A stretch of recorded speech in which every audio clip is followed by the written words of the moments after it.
Bismillahirrahmanirrahim. Honorable Director of the University of Darussalam Gontor, Professor Hamid Fahmy Zarkasyi, M.A., M.Phil, M.A.Ed, sorry.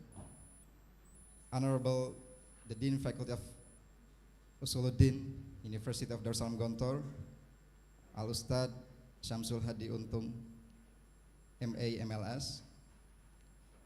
Our beloved teachers and lecturers, my friends, the lecturers, their audiences off and online. Assalamualaikum warahmatullahi wabarakatuh.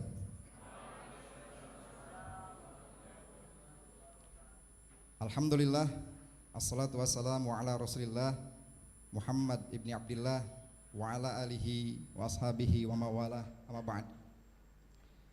It is a great pleasure for having you all in this great event on the International Seminar on Religious Pluralism. I always thought that we have all familiar with this term, religious pluralism. If I may conclude, in short, religious pluralism is a concept or even a worldview for some that believe all religions are equally valid.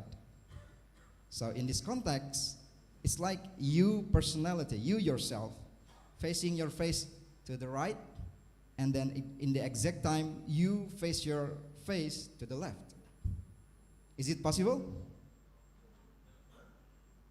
My dear friends and my dear students, is it possible for you personally, you face your face to the right, and at the exact time, you face your face to the left?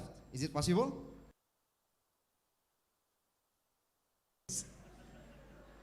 It is totally impossible. We do the exact thing in the same time.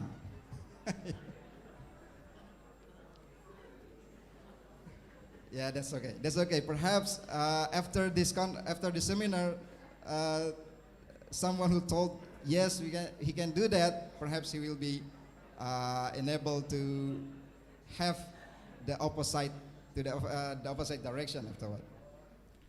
But if we understand this religious pluralism, so why should there be plurality? Why should there be plurality if there should be pluralism? Because plurality is the fitrah of sunnatullah. And if we consider the whole thing, the creators have the plurality in its nature ways. So without further ado, for us to understand more about this concept and how should we consider and understand about this concept, let's invite our honorable speaker to the stage. I call our dear Rector, Ustad Hamid Fahmy Zarkasyi, to the stage. Welcome, Ustad. With a round of applause.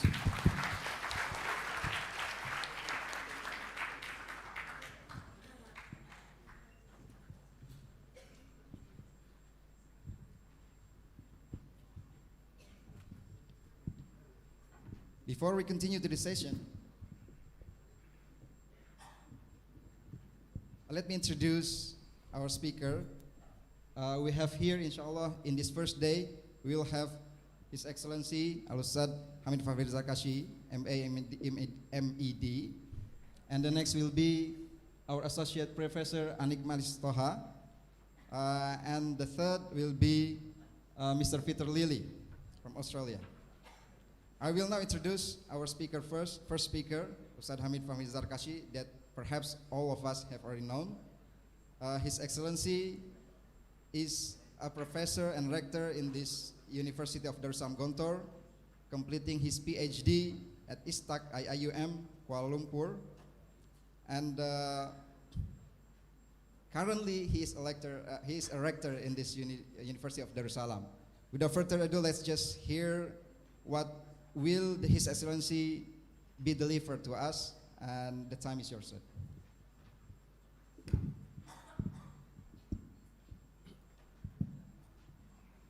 Bismillahirrahmanirrahim. Assalamualaikum warahmatullahi wabarakatuh. Alhamdulillah, alladzi hadana li hadza wa ma kunna linahtadiya laula an hadana Allah. Asyhadu an la ilaha illallah wa asyhadu anna Muhammadan abduhu wa rasuluhu, amma ba'du. Basically this is not purely international seminar because it involves only one speaker from abroad. The other one, Dr. Anis, is our colleague. He is from Indonesia. So it is pseudo international. Yeah, it's not really international, but sometimes, you know, I also mix my slides, English and Indonesia, to let you understand, because I believe that your English is not quite good. Yeah, because when Ustaz Asef asks you whether you can turn your face right and left at the same time, any one of you say, yes, we can do that. So we can do this one. Yeah. This is the beginning of my presentation. You know, I start with definition in Bahasa. The problem of religious pluralism is actually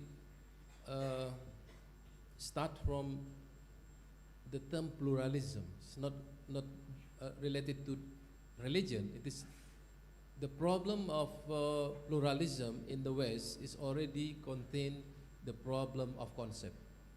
So when we talk about what is pluralism in general sense, we refer to Oxford Dictionary, Learned Dictionary of Current English, Goller-Webster International Dictionary of English Language. We find there that pluralism is something that related to the plurality of society where race, ideology, politics, belief are there in one society. So this is in our daily life we call it kemajmukan, plurality. There are also a meaning where pluralism is the concept or principle where a number of group of people living together in one society. This is also called pluralism. And the other one is the characteristic of society where the interests of ethnicity, social and cultural affairs are there. So when we talk about this kind of pluralism, we don't have any problem. We understood that Islam is a religion that came to the world with the society, with the plural society. Also Christianity, Judaism, also the pagan people. So we don't have any problem with this definition of pluralism.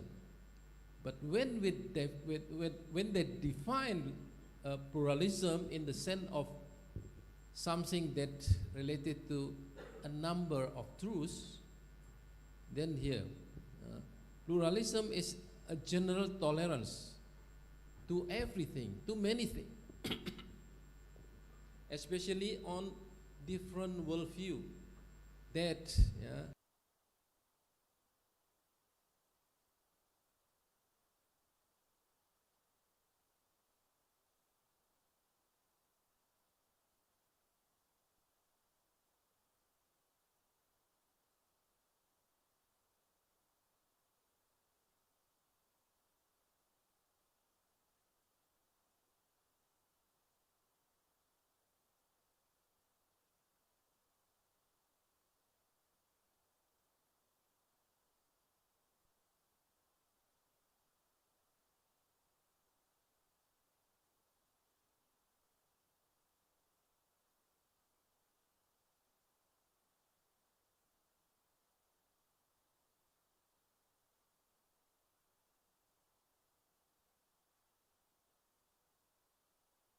suspicious mean whether this thing is true or not.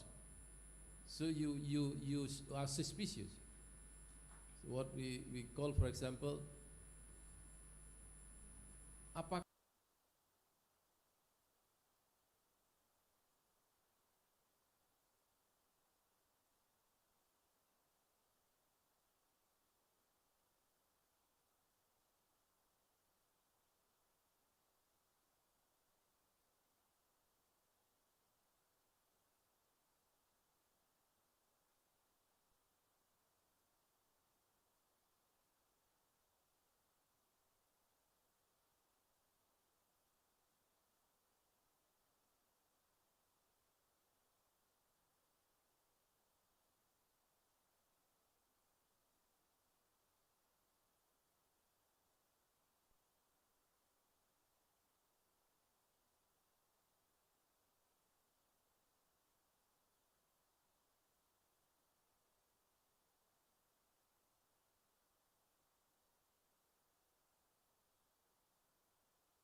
that indicate no way of achieving the truth. Ya, there is no way, tidak ada jalan menuju kebenaran. Ya. There is no way to achieve the only one truth, or the only one truth is problematic. Jadi kalau orang mengatakan bahwa untuk mencari kebenaran itu susah, karena kebenaran itu masih harus didefinisikan. Kalau kalian masih menyatakan bahwa kebenaran Islam adalah kebenaran yang masih dicari, berarti Anda resmi menjadi pluralis. Ya. Menjadi pluralis yang sangat relativis. Jadi tidak ada ceritanya orang Islam meragukan kebenaran Islam. Nah, atau mengatakan mungkin Islam benar, mungkin Kristen benar, mungkin Hindu benar. Ya. Kadang-kadang juga berarti doktrin yang mengancam. The first is relatively safe, just saying that perhaps we cannot achieve that truth. But the other definition, ya, doktrin yang mengancam bahwa tidak ada pendapat yang benar atau semua pendapat saya sama benarnya. This is very dangerous because there is no truth, or everyone can be true. Yeah. You know, very problematic because in the West, yeah, starting from the time of Nietzsche, when he said that no absolute truth and God is the source of the absolute truth has died, from that time there is no absolute truth. This is the development of Western civilization that separate religion from science and separate or abolish religious truths, and this is the result. The result is secularism and pluralism and so many things. So pluralism in the sense of without the term religion, religious pluralism, this is the origin of religious pluralism is pluralism itself. So pluralism in the sense of this dictionary, one is plurality and the other one is relativism. You should understand this. The term pluralism is one thing but has two eyes. Yeah. Okay. Diana LX is one scholar of United States in America, who is the provocateur of pluralism. He wrote the book, The Challenge of Pluralism. He said that the belief that multiple religion or secular worldview are legitimate and valid. Each is true when viewed from within its own culture. You know, so there is no standard of truth. Yeah. If we say that pluralism is the belief that multiple religious or secular worldview are legitimate, mean true. Believe that religion, so many religion or so many worldview are valid. So how can we say that this religion is true, this is also true? There is no standard of truth. Each is true when viewed from within its own culture. So Christianity is true based on the Christian belief. Islam is true based on Islamic belief. The question is, what is your standard of truth? So I want to warn those who studied in comparative religion. Yeah, you study religions, yeah, based on Islamic worldview, not simply understanding religion from each religion, and then you justify that each religion is true, Islam also true, Christianity also true. This is not the framework that we study in our university. Actually, the term religious studies, studi agama-agama, is very secular term. Yeah, very secular term. But the problem is that we have to follow the nomenclature of the Ministry of Religious Affairs, because they are secular. Yeah. Our term is from the very beginning is perbandingan agama. Is it? Is it right? Yeah. The name of the department is perbandingan agama, but they changed from the rule and regulation from Ministry of Religious Affairs become religious studies. Even the Islamic philosophy in Ministry of Religious Affairs curriculum is no more called Islamic philosophy. They change into philosophy of religion. Again, this is very secular. Okay?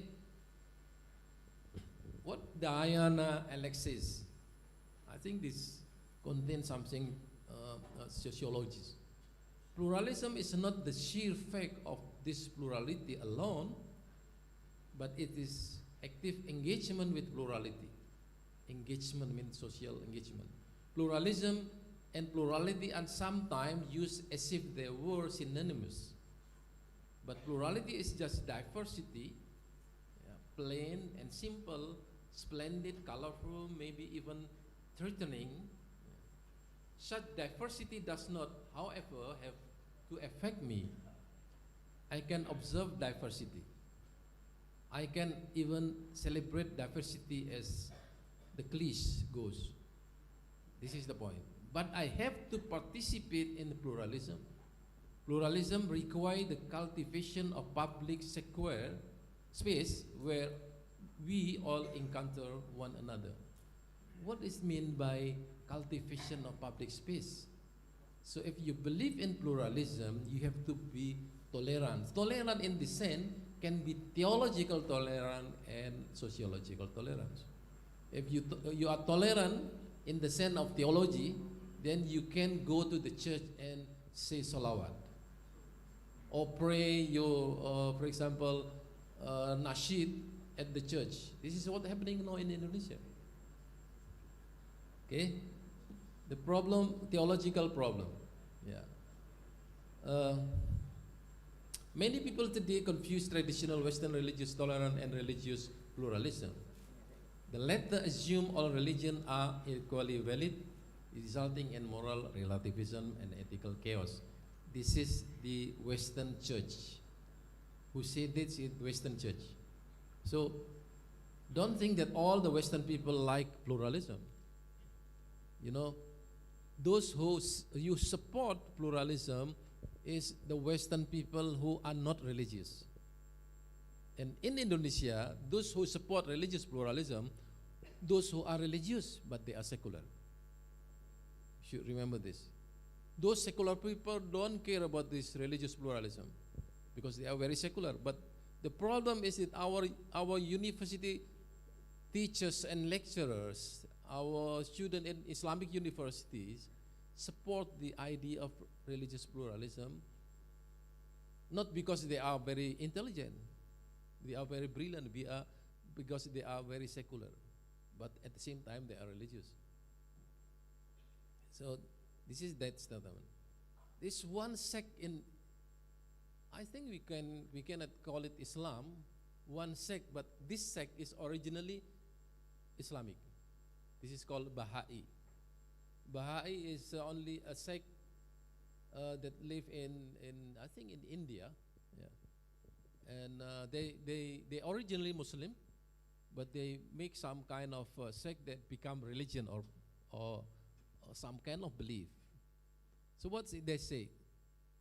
Religious pluralism is the theory that the great word religion constitute variant conception of and respond to the one ultimate, mysterious, divine reality. See? The one ultimate respond and conception to one ultimate, mysterious, divine reality. I mean, all the people, all religion, all race, all belief are respond to the ultimate reality. I mean, to one. They don't say God, but they one ultimate reality. Yeah. So this is a very general and very secular definition that we don't agree at all. And we believe that Baha'i, I think last year, our minister said that Baha'i can be accepted in Indonesia, and he celebrate also the anniversary of this deviated sex, yeah, Baha'i.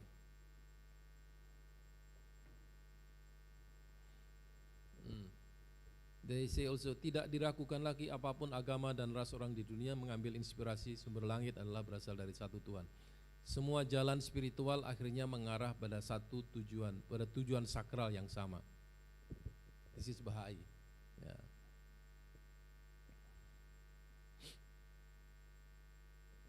So, religious pluralism. Now we talk about the essence of religious pluralism. Religious pluralism is the concept that can be said as the concept that contain the idea of theological pluralism and sociological pluralism. But the problem, I think the book, let me show you. Yeah.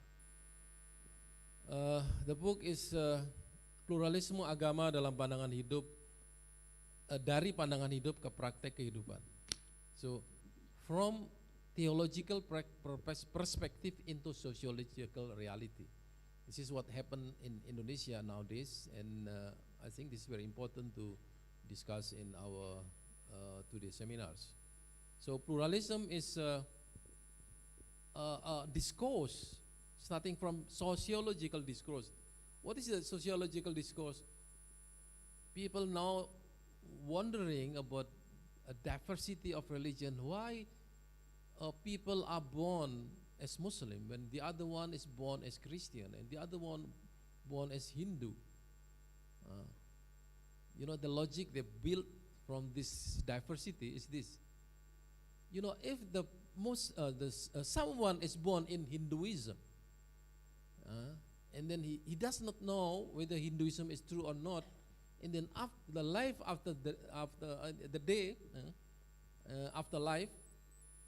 they're going to the hell, so God is not fair. God is not just. This is the argument.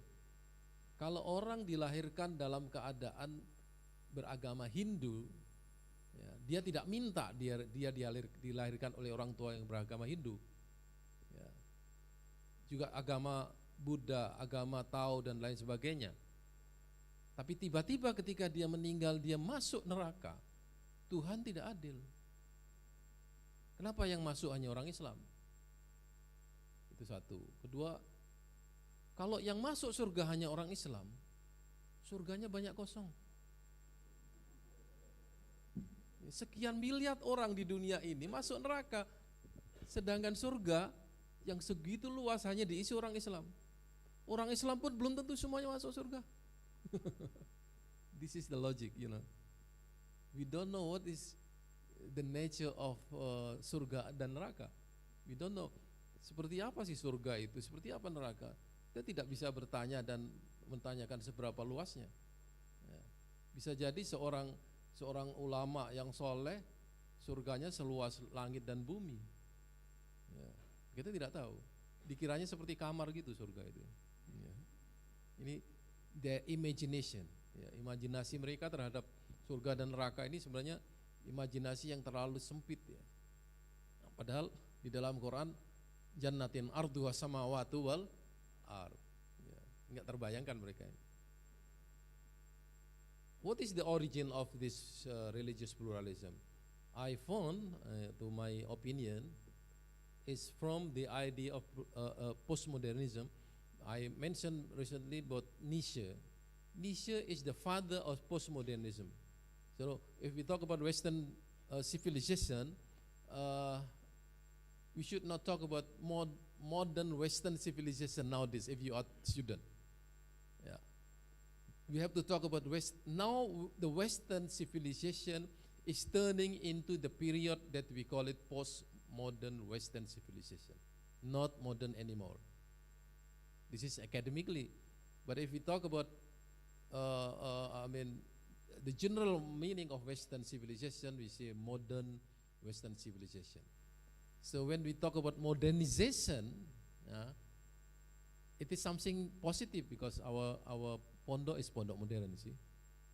But when we talk postmodernization, it's very problematic because in postmodern thought in the Western civilization, we found there,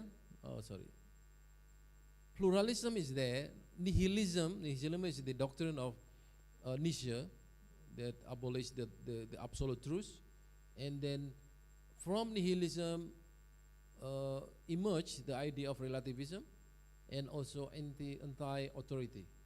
If you don't believe that there is absolute truth, then you believe that nobody have the knowledge about the absolute truth. So this is the problem of postmodern Western civilization nowadays. So what is the characteristic of postmodernism? Number one, it is unlived by the idea of pluralism.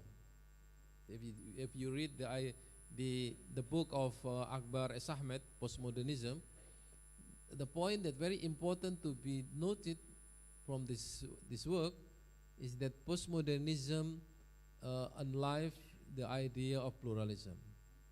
And the idea of pluralism is supported by the media, and they support democracy, but I think it's not really democratic because the pluralist people sometimes believe on the plurality, but they don't believe in the plurality, in the truth of Islam. If they say, for example, all religion is equally true, then why don't you believe that Islam is also true? So they are not really democratic.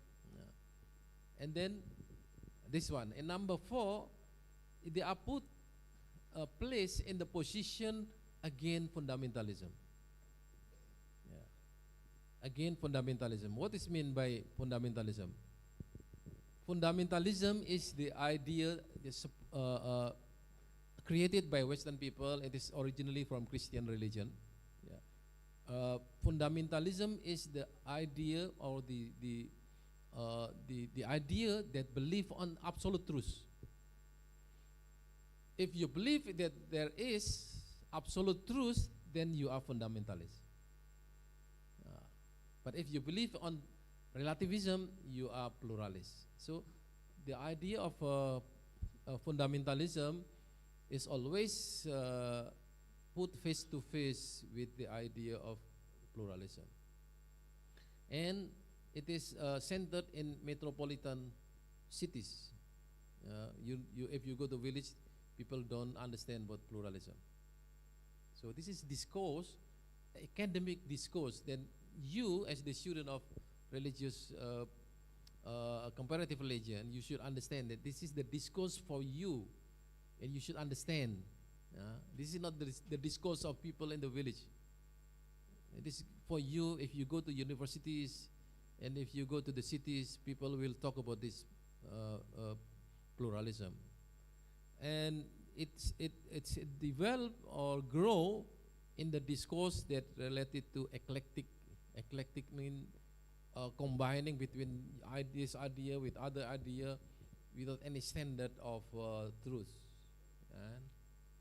And number 8, the characteristic of postmodernism is talking about the past, but in the form of protest. It's equal to Protestantism. You know, those liberal people, those supporter of pluralism, they always talk about Islam in the past, and they will talk about, for example, the Prophet respect the Christian people. The Prophet also respect the Judaism. So even the Prophet married with the woman who was Jew, I think.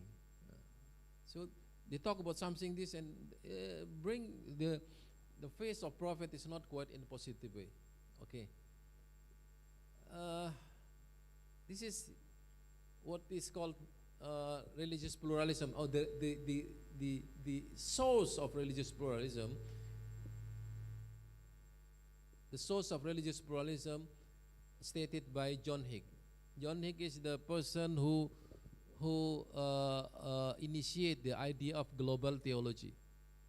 He wrote the book Problem of Religious Pluralism, and unfortunately he was living in Birmingham, but when I was there, I didn't meet him. I don't know where he was.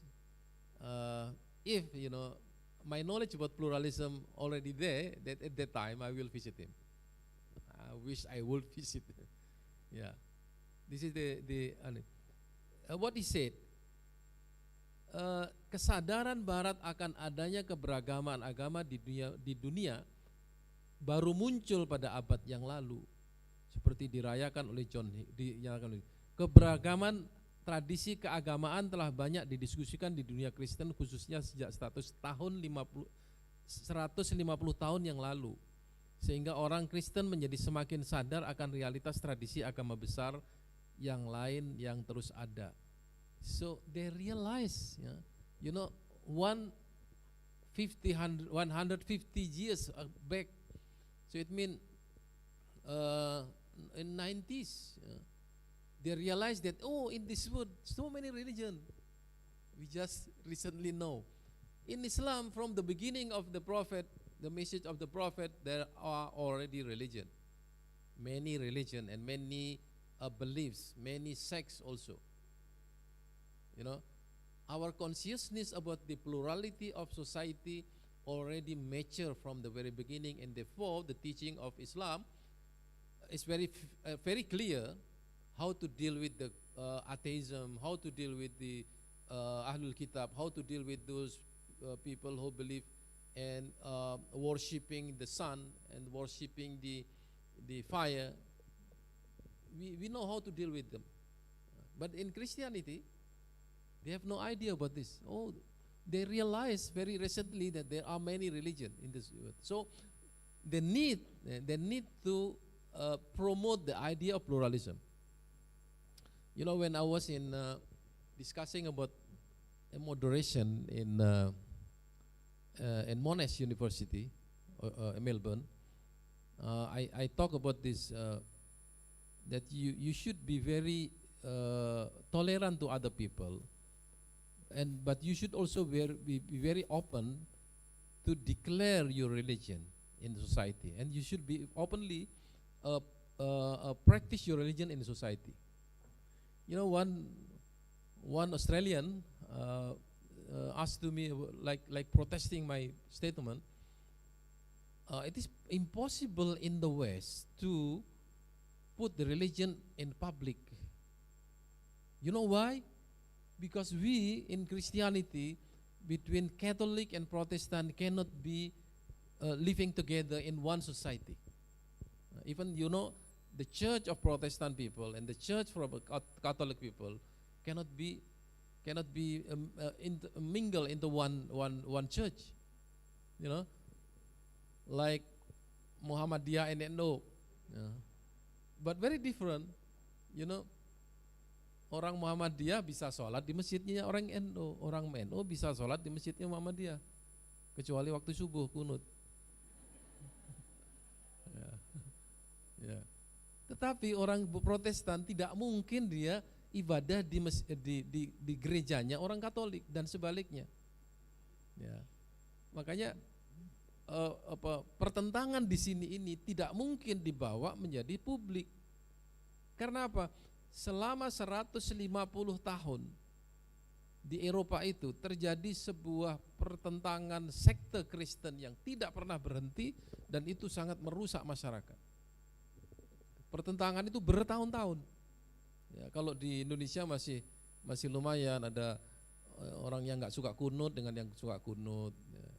Kemudian ada yang isbal dan yang nggak isbal, kecil aja itu. Tapi di sana itu you worship through Jesus Christ is very different from worshiping God through the Holy Ghost. Itu sudah satu sekte sendiri. Melalui apa Anda menyembah Tuhan? Melalui Yesus atau melalui Bunda Maria atau melalui Ruhul Kudus?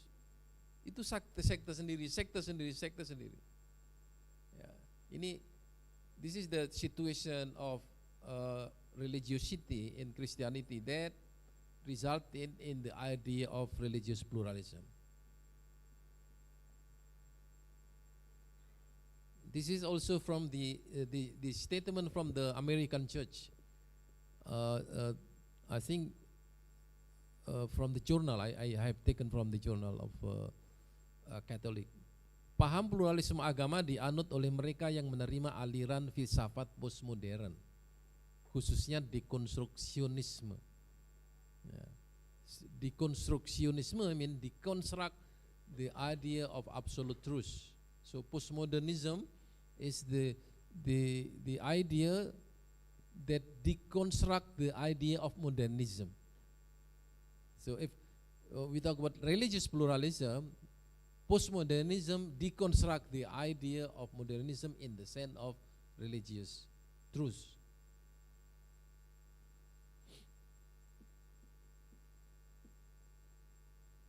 So I think we cannot go into detail. How many time left? 5 minutes. Okay. There are so many argument produced by the by those who support religious pluralism in Indonesia. I think every one of you should understand about this. I think I need to come to the class of this sometime to go into detail. There's one statement that very problematic. Yeah, you know, the supporter of religious pluralism in Indonesia said this: not all the Christian people believe in Trinity. So if that is the case, so we have to respect those Christian people. Not only respect, those people also go to the heaven, masuk surga.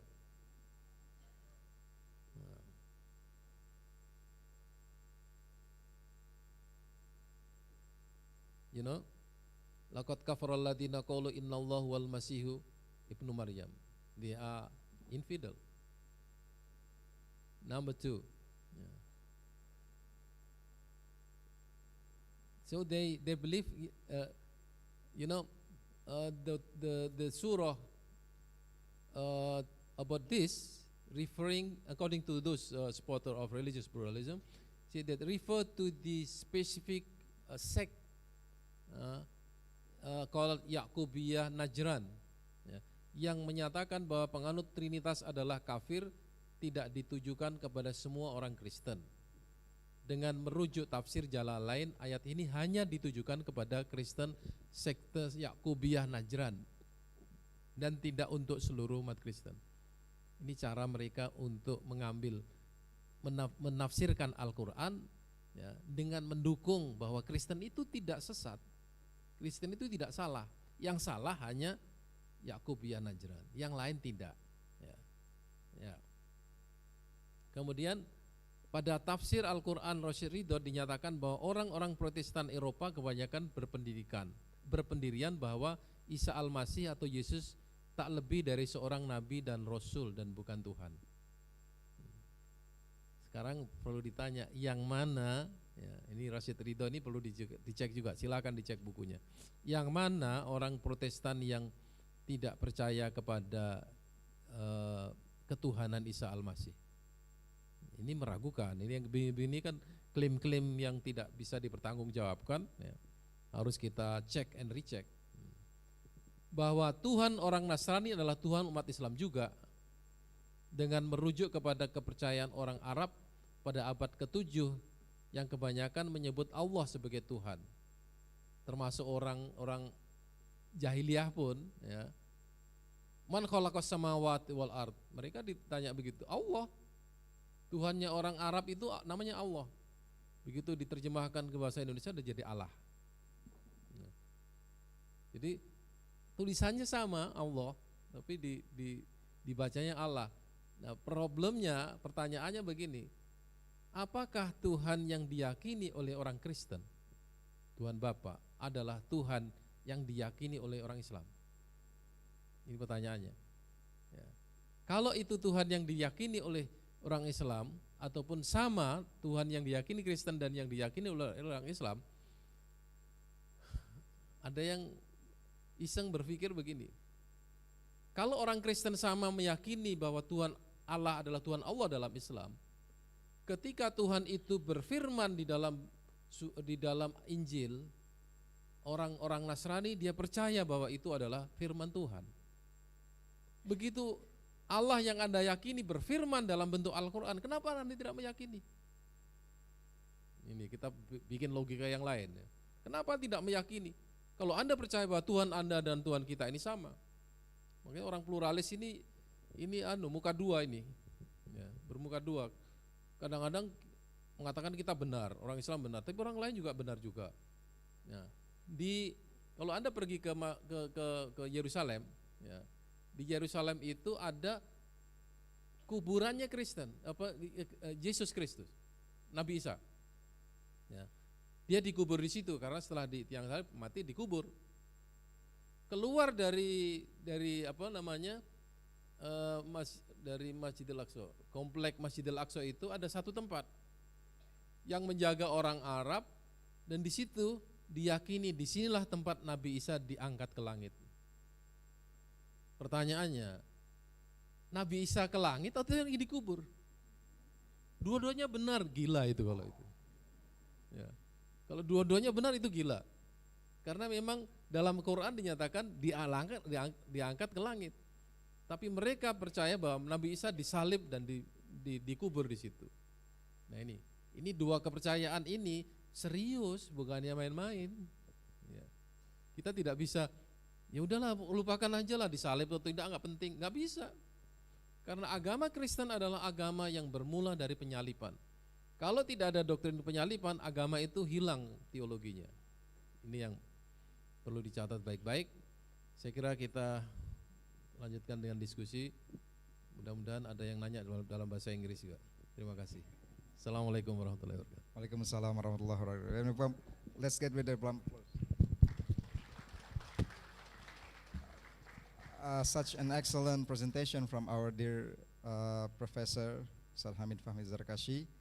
And if I may conclude from the whole thing that His Excellency delivered, actually theologically we can still convert the mushrik, the one who kufar, but the Muslim excuse me to say this, but the Muslim religious pluralists, they believe that their belief are true.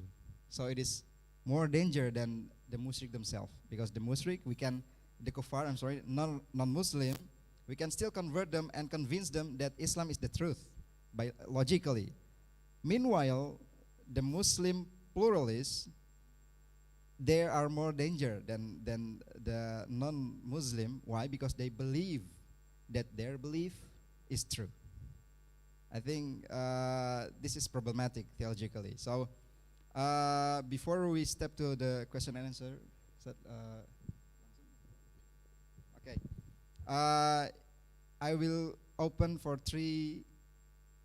anyone who wants to ask for this term, for 3 person. Please raise your hand. Okay, the sister there. If there any question from the participant online, please just write in chat or raise your hand virtually. This one sister, and from the brother. Oh, the MC himself. Okay. 2, and any of online participant? No one. Okay. I think let's just straight forward to the first sister there. And is there a microphone? Committee?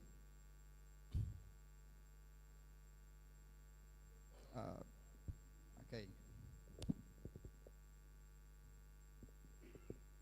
Please, the microphone.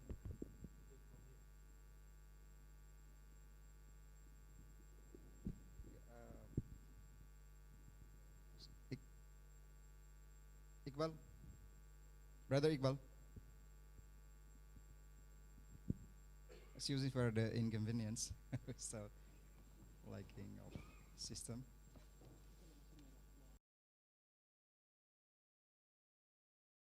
Are convinced that religions are equally valid, but actually in the fact there are contradict. Let's just say Islam and Hindu. Islam believe that God is personal. Simple, personal. Nakul fil Arabiyah adzat. He introduced himself. While in Hinduism, it is not person. Yeah, it's personal. And religion in Islam is for salvation, while in Hinduism, religion is for annihilation. So it's contradict. So how we can consider they are equally valid? So just let's listen the question from our sister, please. You may guess. Alright, bismillahirrahmanirrahim. Assalamualaikum warahmatullahi wabarakatuh.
Well, I think I respond directly. If someone say that religion is personal life, personal affairs, he is secular. Yeah. If you say this my personal affair, and this is nothing to do with the public affairs, this is perhaps this is Christianity. And this is the characteristic of religion in the West. And Western civilization is secular civilization. So in the West, religion cannot be put in the public place. It is very personal. So if we say that my religion is my personal affairs, he is already secular. Yeah. You know, being a Muslim, can you say that my religion is private? When you go to the mosque, even to going to the mosque is already public.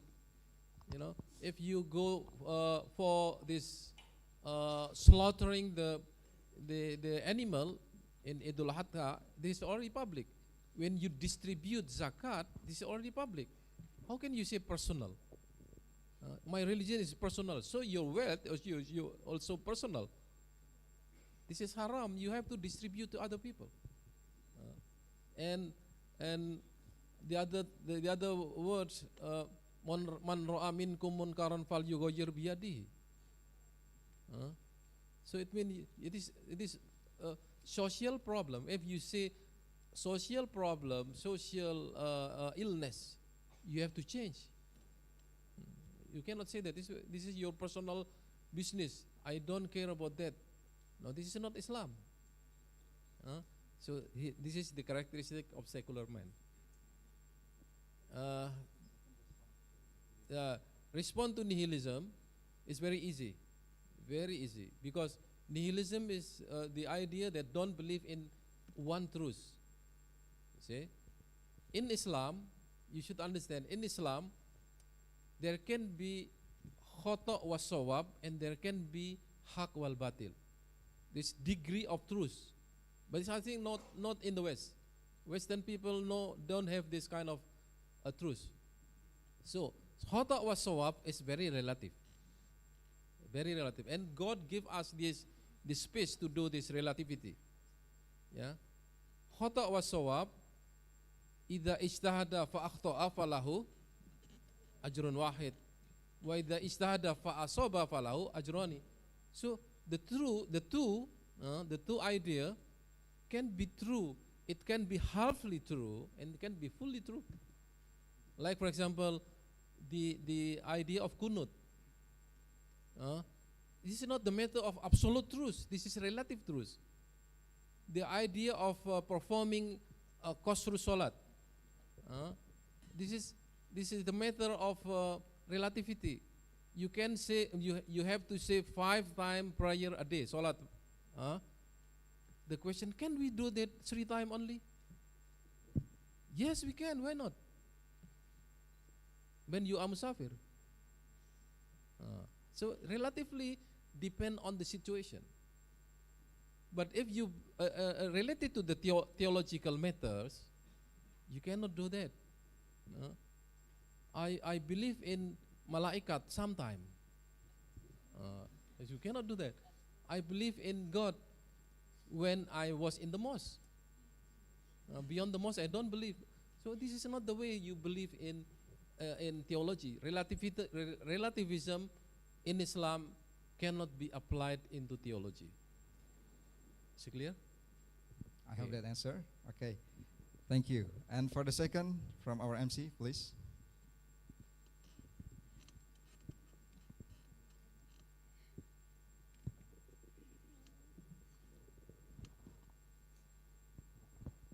The operator, sound. Operator, don't sleep.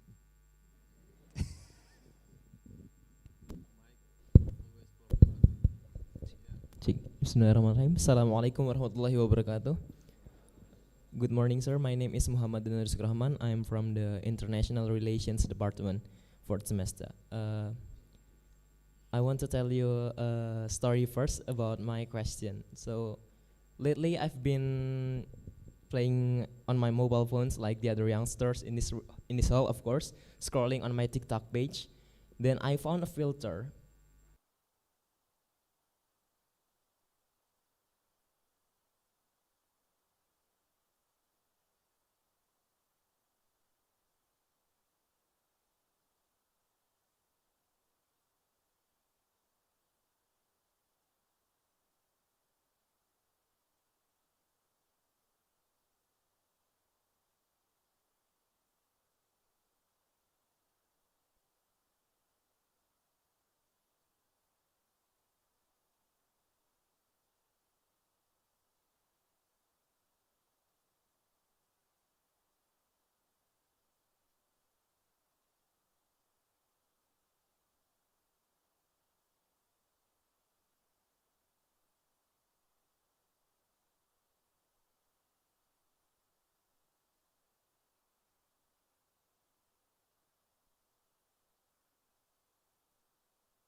want to defend, want to support, want to help the human being in the United States. So this is for humanity. The European people also want to support and they want to protect the humanity, but they kill other human beings. Like in Afghanistan, the United States attacked Afghanistan to protect the human being in the world, but they kill 150,000 people. So humanity is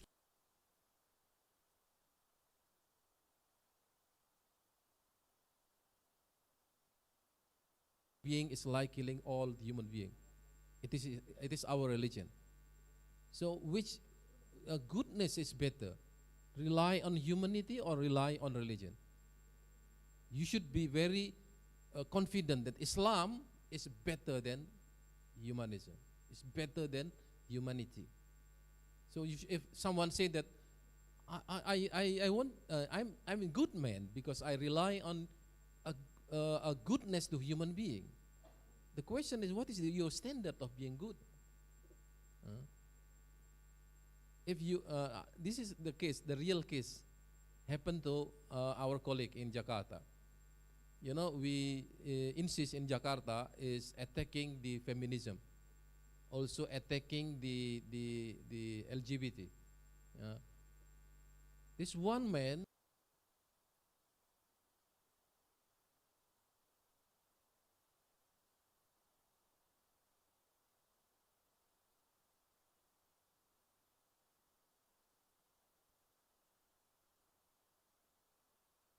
why do you care about our orientation, sexual orientation? Why don't you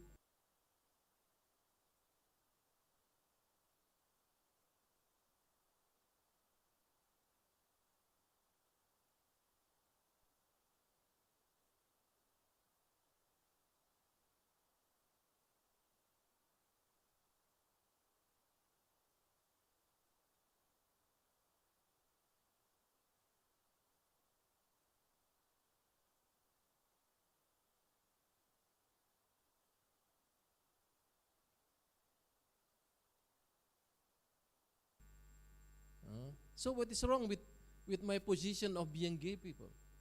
So the question is not religious at all. In Islam, you cannot do that. I'm stealing the wealth of others to help other people. It's not good. Is it right? Yeah. You know, I think this is the problem of worldview, the problem of concept, whether you understand what is goodness in humanity and goodness in Islam.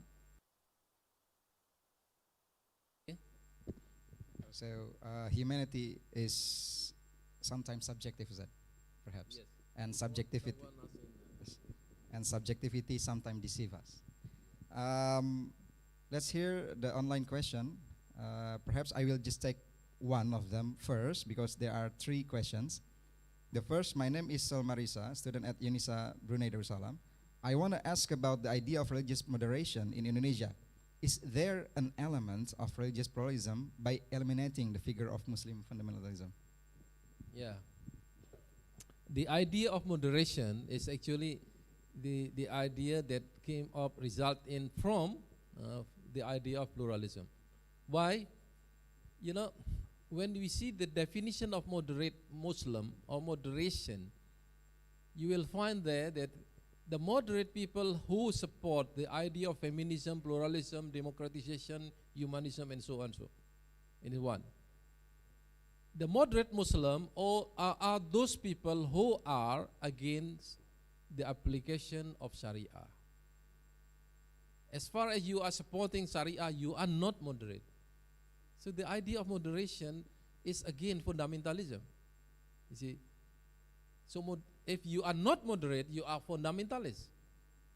This is what I see in the idea of postmodernism. Postmodernism is the situation or the idea where fundamentalism is put face to face with idea of pluralism and moderation. So being moderate is problematic. The standard of moderation is not the standard of Islam. In Islam, we have already the idea of wasatiyah. Moderate, it means it's not too extreme to the right and too extreme to the left. Islam is the religion of the moderate.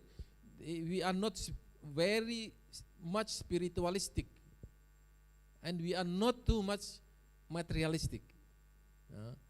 I think referring to the Ghairil Maghdubi Alaihim Waladolin, I think we are not too much like Judaism, and we are not too much like Christianity, who are very spiritual. So this is in the middle. So wasatiyah is the a great idea compared to moderation is nothing. Moderation is nothing. It's not really moderate. If the people are moderate, he should be very moderate to those fundamentalist people. I mean, moderation should be personal attitude toward others who are very extreme. But the moderate people in the sense as bringing us into the idea of pluralism, and you should be very tolerant to those people who are very secular, very atheist, and even the people who believe in Islam in deviated belief and so many things. Yeah. Okay, so they're actually an attempt to do that. Okay, because we're sorry for the next so many questions, but I think, do you want to take the whole or? Okay. Once more or? Okay, I think the second one from online question that perhaps after this is the last question for this session, because there will be the next keynote speaker. My name is Muhammad Hilmi Firza Pratama from Anwar Medica University. Permission to ask, how do we respond if someone says, why didn't God make us one religion with all his power? Yeah, I think you should refer to the Quran. Yeah, why God did not create one religion? This is up to God. Why we ask this here? Yeah, it's up to God. Yahdi man yasha wa yudillu man yasha. This is the will of God is very absolute. We cannot question why God doing this. You will know the answer after in the hereafter. I think you cannot answer. I think I cannot answer why God create. What is it? Create one religion for all, with his power. Okay. This is my response. The other response is this. God create one religion. Yeah. But man create other religion. What is the religion of Abraham? Islam. And those all the prophet only have one religion. Yeah. Ma kana Ibrahimu Yahudiyan wala Nasraniyan walakin Hanifan Musliman. So even the prophet Isa, the prophet Musa, and the prophet Noah, the prophet all the prophet are Muslim. So God actually create one religion. Yeah. And I will say that Christianity is not religion in our understanding. It's not religion. So what is the relation between Christianity and Injil? God sent these books to the prophet Isa, and this book is true from God. But those people deviate, corrupted this book and create the religion as their belief. So this is not religion that created by God. Yeah. So it is wrong to believe that God create three religion: Islam, Judaism, and Christianity. This is wrong. Yeah. God does not create Christianity as religion. So what is Nasrani and Yahudi? Yahudi is Jews is a sect, a race.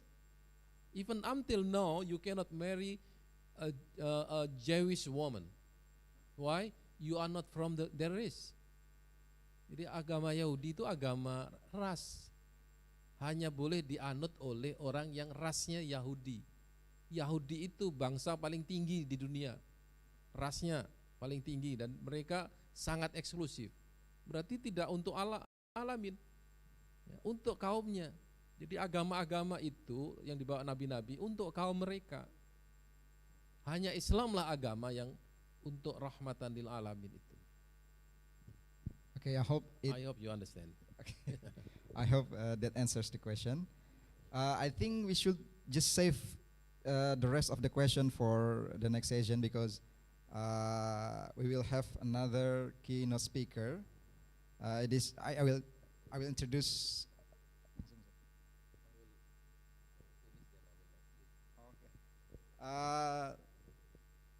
Let's join me to have a warm applause for the professor. Because the professor has another thing to be done. For the meanwhile, I give the time to the MC for another agenda. Yeah. Afterward, you come to me. You come to me again. Okay.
My beloved MC. Okay, ladies and my audiences, online and offline, now we should like to hear the next keynote speaker, and it is Our Excellency Ustad Anas Malik Thoha, and he is a public figure and an active academician, known well in Indonesia as well.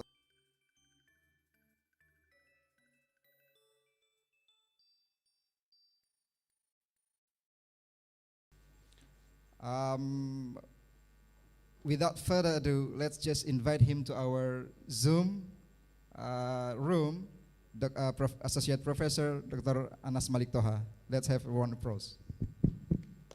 Please. The time is yours, sir.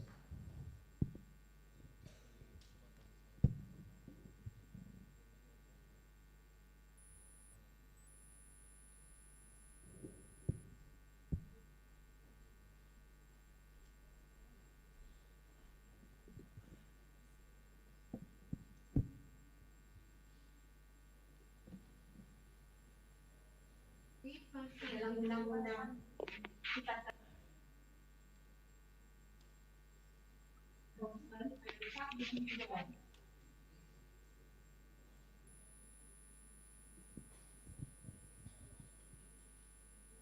Assalamualaikum warahmatullahi wabarakatuh.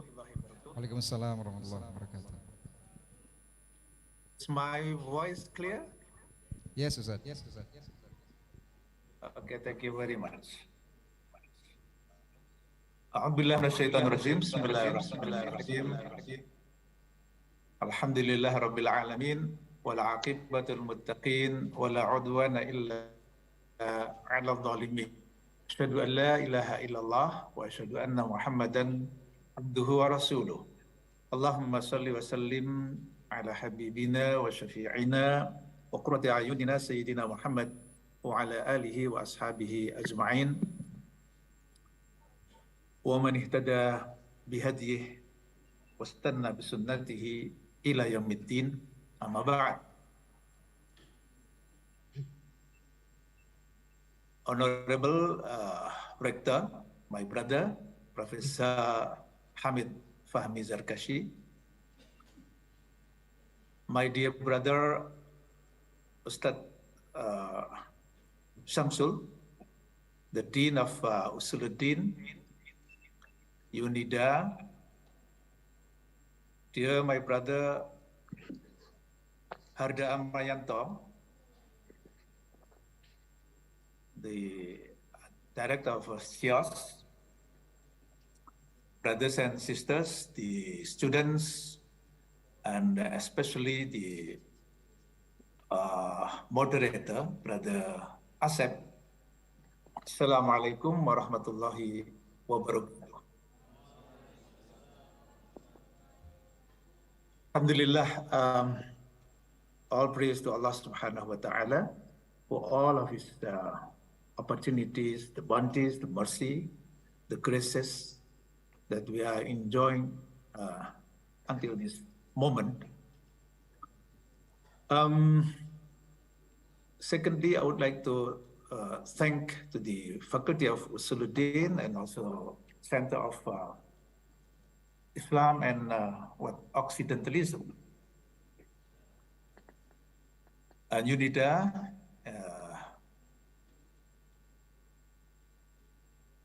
for this opportunity to be with you in this very important forum, the Forum of International Seminar on Religious Pluralism. The topic which is lively and timely. And I think for next 10 years, 20 years to come, I think this topic is still very, very lively and needs to be addressed from time to time. So thank you very much for UNIDA, for the Faculty of Usuluddin, to have this kind of intellectual discourse, to exchange the views related to the progress and the updated of the research, the articles, the books on this very important theme, that is religious pluralism. And the committee has specified for my presentation this morning the topic of the theological problem or theological issues, vis-a-vis religious pluralism. Well, to begin with, I would like to just mention some of the ideas, about religious pluralism.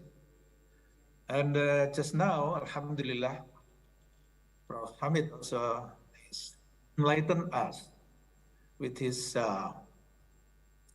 very, very enlightening presentations regarding the social problem of religious pluralism, which is actually somehow is correlated to what I'm going to present. And I think some of the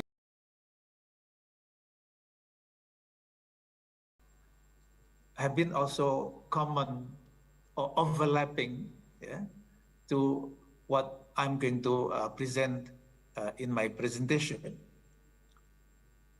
So allow me to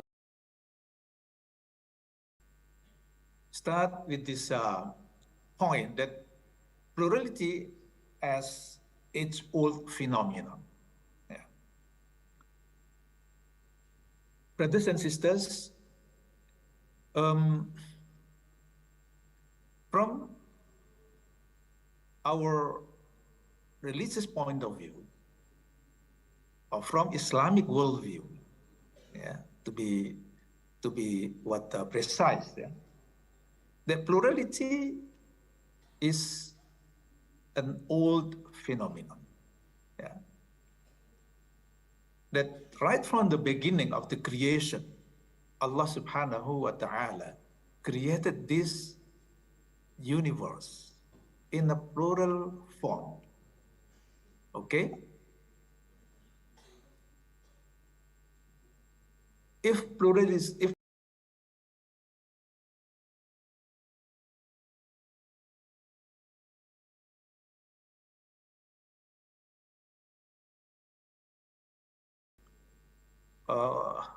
plurality refers to what something, yeah, more than one, yeah. One is singular, yeah, and more than one is plural, yeah.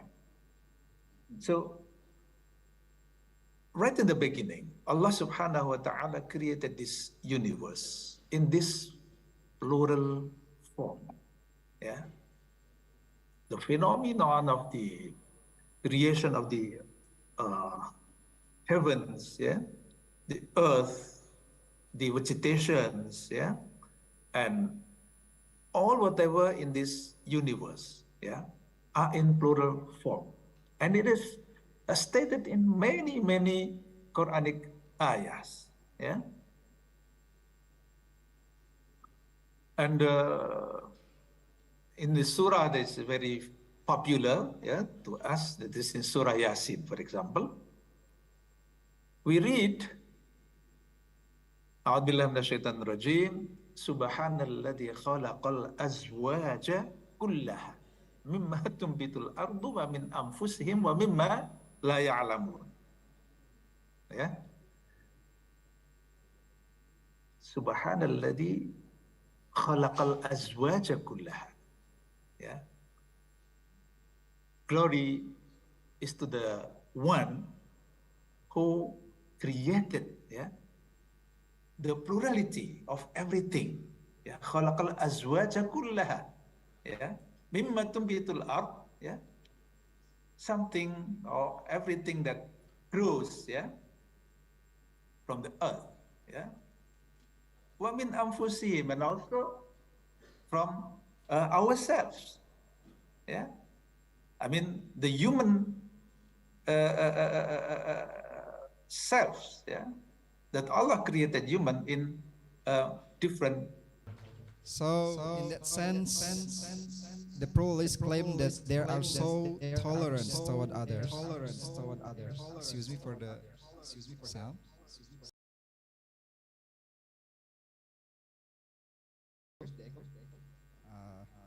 Okay, thank you.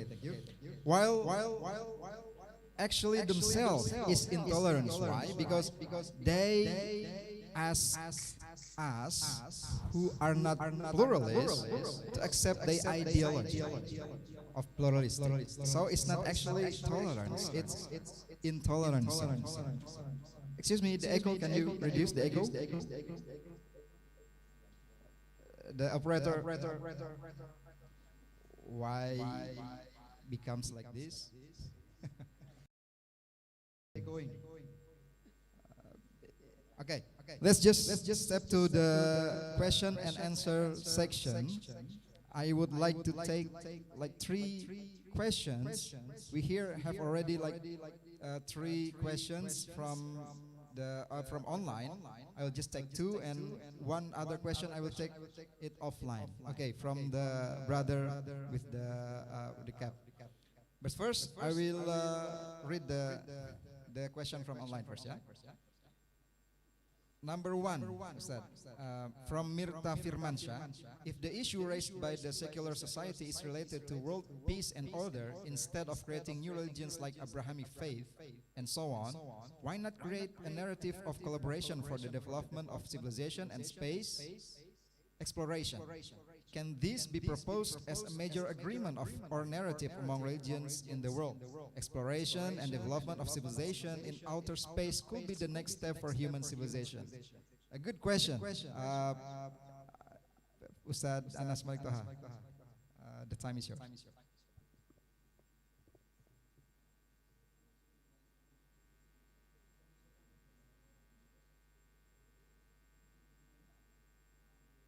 Excuse me, Ustad.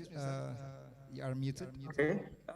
You repeat the question. I couldn't hear your voice because rather a bit weak. Okay. Your voice. Okay, Ustad. Among those constellations, why don't operator? Oh, sorry. Okay. Why not having like alternative idea for the development of civilization? The collaboration, narrative collaboration for the development of civilization and space exploration. So instead of making difference amongst the region, why don't have another narrative to unite the idea? I think that will be the problem.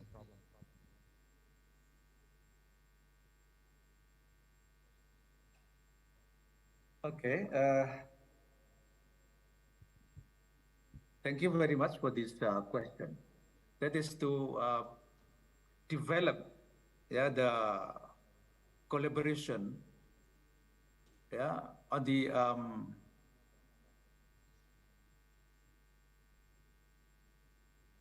collaboration on the idea or ideals that's common to all, right?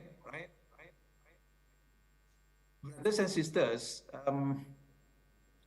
can this proposed as a major agreement or narrative among religions in the world, right?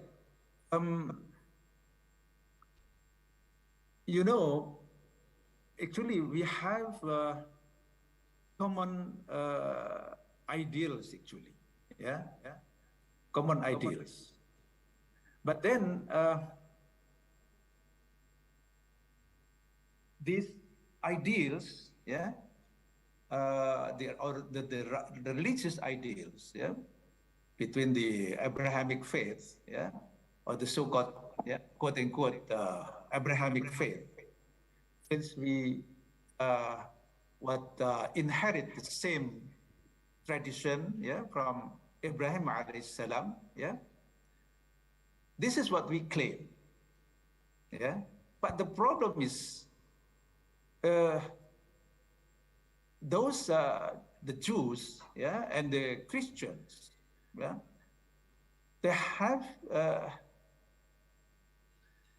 deviated from the real tradition of Abraham alayhi salam, Of course, as usually raised different quarters, that we share the universal values, of justice, the universal values of humanity, that we are men, and so on and so forth, and the equality, the freedom, and so on and so forth, I would like to say that actually these ideals, the so-called justice, actually we have different concept of justice, So if there are different concept of justice, then how we can collaborate on the same ideals here, that is justice in itself, if the very concept of justice is different, yeah, the very concept of humanity is different. Yeah. So we only share the same term. Yeah. I think Prof. Hamid earlier has reminded us, yeah, that we have different worldviews. This is the main problem. Yeah. That justice in itself, yeah, according to Islam, is not considered justice for non-Muslims, yeah, by non-Muslims. Yeah, we, according to Islam, yeah, according to the what Islamic teaching, for example, yeah, that to to implement the what is it capital punishment, yeah, is totally justice according to Islam. Yeah, but then this is considered something uh, unjust, yeah, by non-Muslims, especially by those secular minds. Yeah, so it's difficult actually, yeah, to have or to find out, to explore, yeah, the common ground here, yeah, because the ground in itself is different, yeah. This is what what in my mind, yeah. So it is almost what the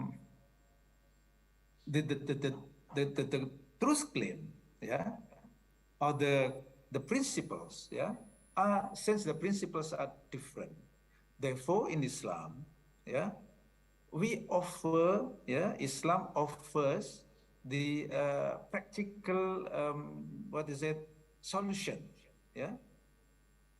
As long as we are different, then we have to tolerate, we have to come into an agreement, yeah, to live coexistently or peaceful coexistence, yeah, among the different believers. This is what has been practiced by the Prophet Sallallahu Alaihi Wasallam, yeah, and practiced by the Sahaba, yeah, al Khulafa al Rashidun, and also the caliphs, yeah, after afterwards, yeah.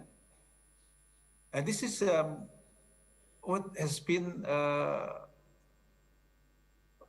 codified, yeah, in the fiqh book, yeah, especially has been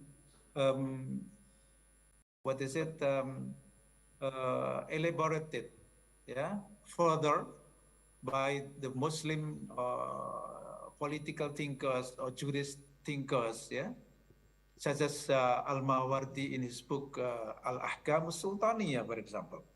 Yeah. So I think let we agree on the disagreement. Yeah. So that we will have toleration here, the real toleration. Okay, that's my answer. Thank you very much. Okay, thank you, Ustad. So in a nutshell, we just don't share common sense of justice. Thank you. And the next question will be from our brother who offline. Please just go ahead to the mic and state what your question is. Straightforward to the question, yeah? Because our time is limited. Straightforward to the question. Thank you. Bismillah.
yeah, that a religion in the sight of Allah subhanahu wa ta'ala is only one, that is Islam.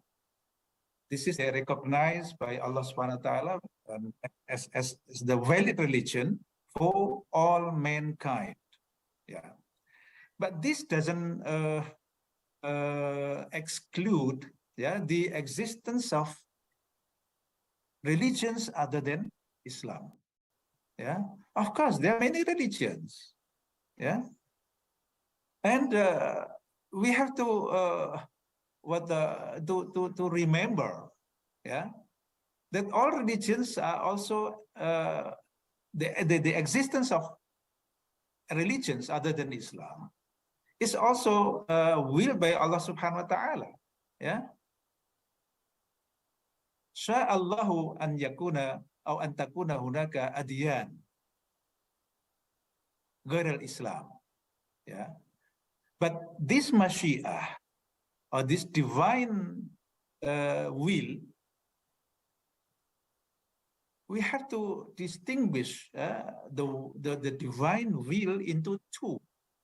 Yeah, al-masyiatu asy-syar'iyyah and al-masyiatul kauniyah.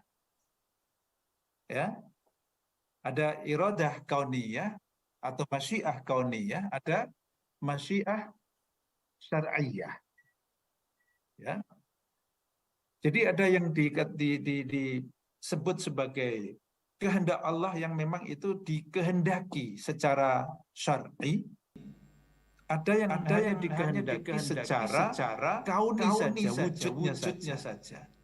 That's why, yeah, in my presentation, yeah, if you remember, yeah, I said that the ontologically, yeah, ontologically, yeah, kauniyan, yeah, min nahiyati al-iradatul kauniyah,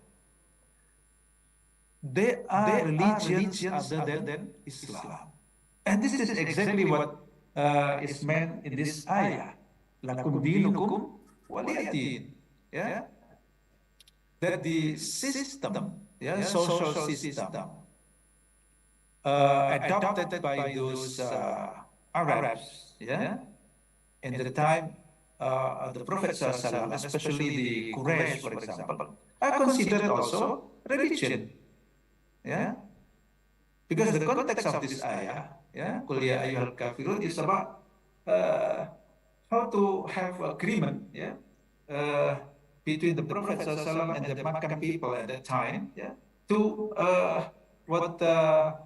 to exchange, yeah, in order to have some collaboration, religious collaboration among them, yeah, to exchange the ibadah. Yeah, so 1 month, yeah, we follow your religion, and other next month, yeah, and next month you follow my religion, something like this, yeah. But it is not true, yeah. Then Allah Subhanahu wa Taala prohibits, yeah, this to be followed, yeah, because really in terms of religion, there is Allah already assigned, yeah, one valid religion, that is Islam, yeah, and the others, yeah, are just what they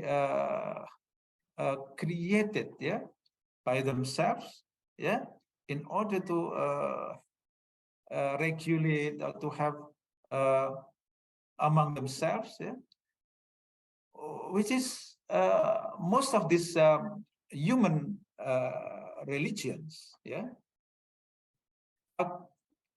in order to protect, yeah, the interest, yeah, of certain groups only, yeah, of certain groups only. Usually the groups of the elites, yeah, the interests of the elites that they have to protect with the system. And this has been criticized and has been abrogated, yeah, by the coming of Islam, the introduction of Islam with the risalah of the Prophet Muhammad sallallahu alaihi wasallam. So lakum dinukum waliyadin. Indeed, recognize the existence of religions other than Islam, but it is ontological existence. We have to differentiate here. Between ontological and legal.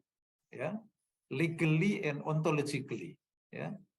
Ontologically, yes, they are. But legally, according to Allah Subhanahu wa Taala, only one that Allah Subhanahu wa Taala commands us, to follow. Okay, thank you very much.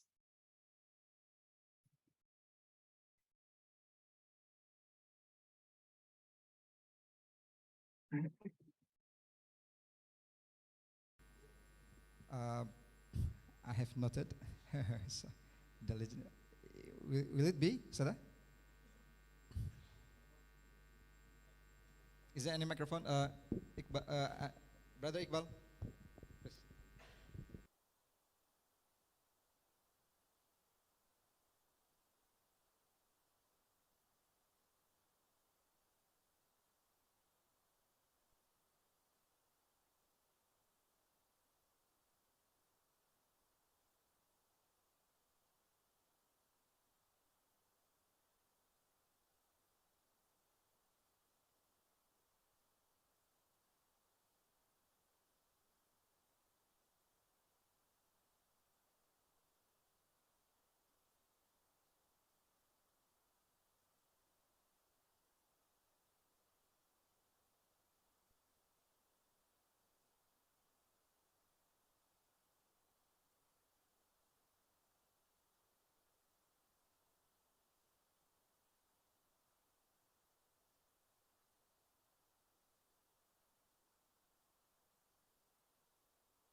Is it important for us to have a new religion?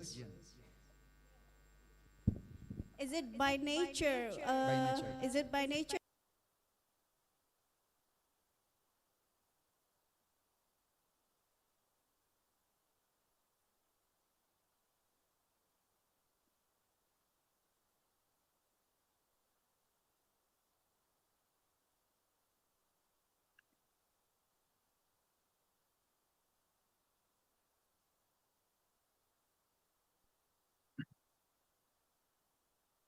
Okay. Thank you very much for the question, Fatima. The emergence of new religions, or religions other than Islam. Is it by nature? I think the thing is like this. If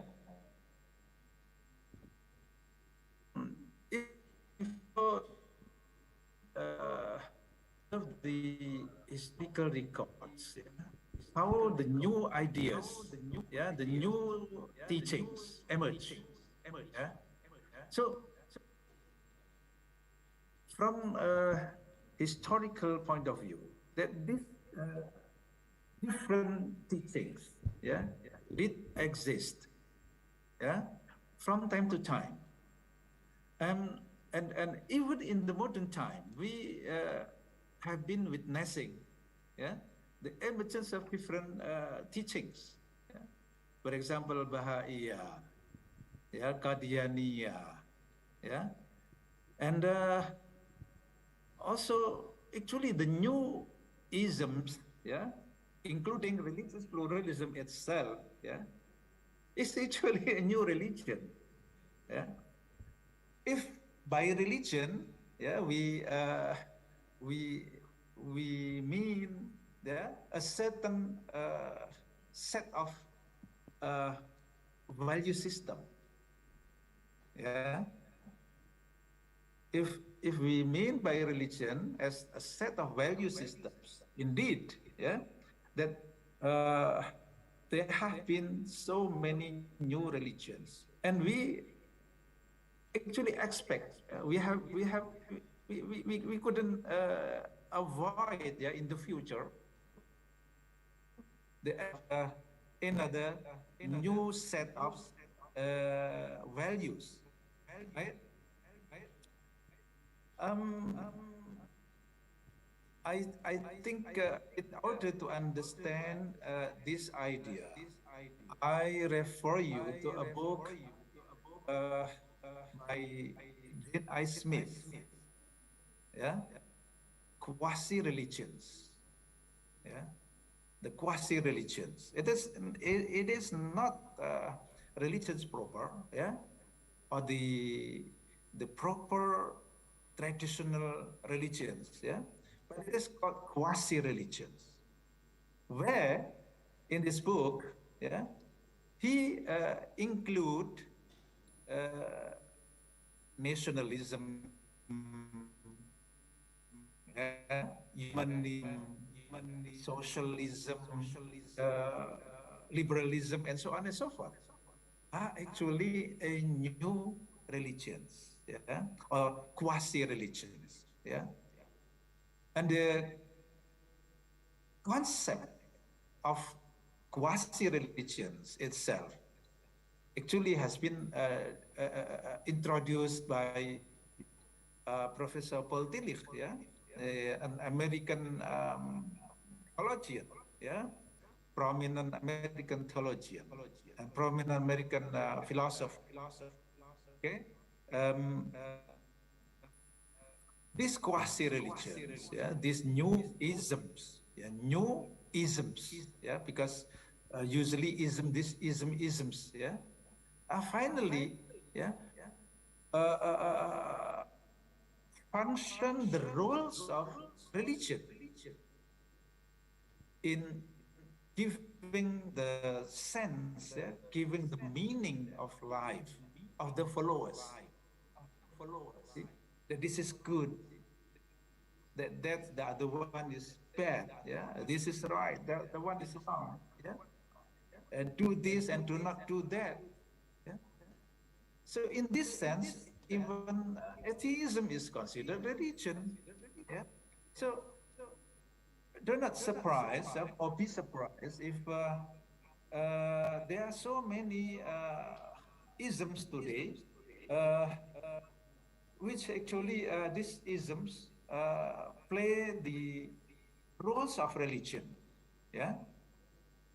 So the roles of religion, yeah, have been what is it, replaced, yeah, by these new religions, yeah. Therefore, yeah, like the secularism, even secularism is a full-fledged religion, to my understanding, yeah, to my analysis. Even secularism today could be considered as a full-fledged new religion. Therefore, they are so what the harsh, yeah, and cruel, yeah, against the religions proper. This is what my readings have already come with, yeah. So I suggest you to read this kind of readings, yeah, by Professor Paul Tillich, yeah, Christianity and the Encounters of World Religions, yeah, published in 1963, I think, or 62, yeah. And then the new book, yeah, which is actually written, yeah, based on Paul Tillich's concept of quasi-religions, yeah, by Jane I. Smith, yeah. The title of the book is Quasi-Religions, yeah. And the book is actually available online and for free. You can download by yourself. Yeah. All right. That's my answer. Thank you very much. Okay, thank you, Professor. I think it's just naturally for intellectual development, and they create new isms. Okay, thank you, Professor. I think that's the last question for this session, for your kind presentation and noble presentation. Thank you for sharing your noble knowledge with us. Thank you, Professor. Let's have all a round of applause for the Professor.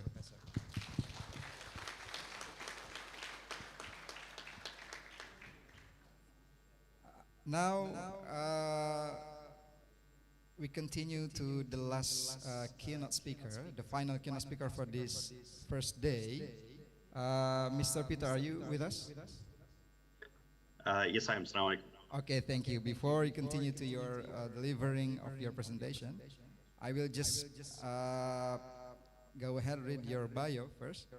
Peter Lee is a Ph.D. candidate at Charles Darwin University in Darwin, Australia.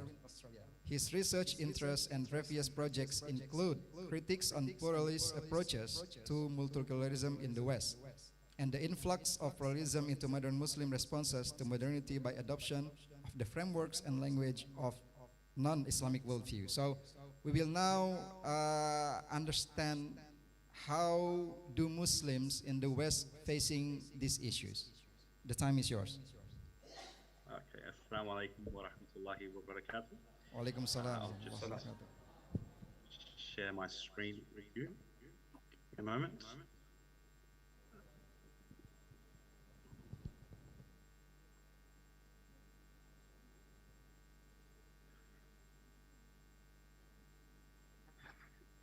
Bismillahir Rahmanir Rahim. Allahumma salli ala Sayyidina Muhammad wa ala alihi wa sahbihi ajma'in. Firstly, just to thank all the organizers for giving me the opportunity to speak here today. It's a huge honor to be able to speak alongside such men of knowledge as Professor Hamid and Associate Professor Malik Thoha, and to speak at a conference organized by an institution as historic, prestigious, and one which has brought so much benefit to the Muslim Ummah as UNIDA Gontor. As Ustad Asif and Professor Hamid would know, I was just at Gontor a few weeks ago, and unfortunately I couldn't be there in person today, but next best thing, I'm able to present online. So sorry I couldn't attend in person. In today's presentation, I'll be discussing some of the problematic issues that have arisen for Muslims in the West in relation to the discourse of pluralism. In particular, I'll be looking at the way in which a form of pluralism or relativism de-emphasizes the importance of truth and prioritizes this subjective experience of the minority group.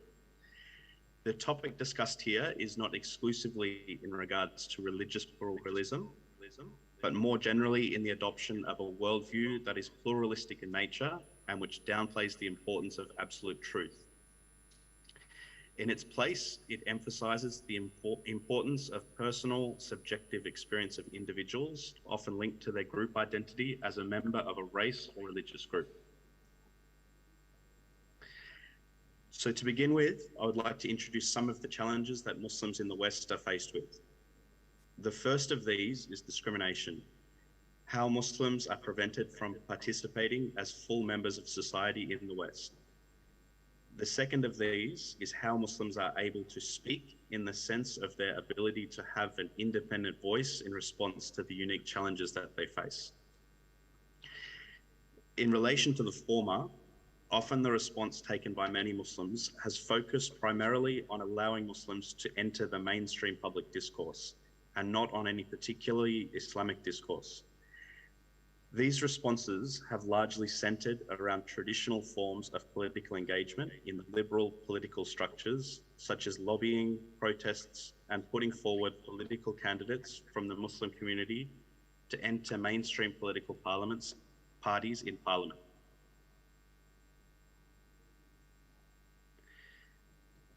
So while the topic of this talk is on Muslims in the West in general, the primary focus will be on countries in the Anglosphere. That is, those countries whose primary language is English, which is the United States of America, the United Kingdom, Australia, New Zealand, and Canada. I've chosen these not only for the fact that these are the countries with which I'm most familiar, but also for the fact that they're countries which have adopted a particular model of multiculturalism as their proposed solution for dealing with different cultures, and particularly communities of migrants or children of migrants, which is largely what the Muslim community in the West consists of.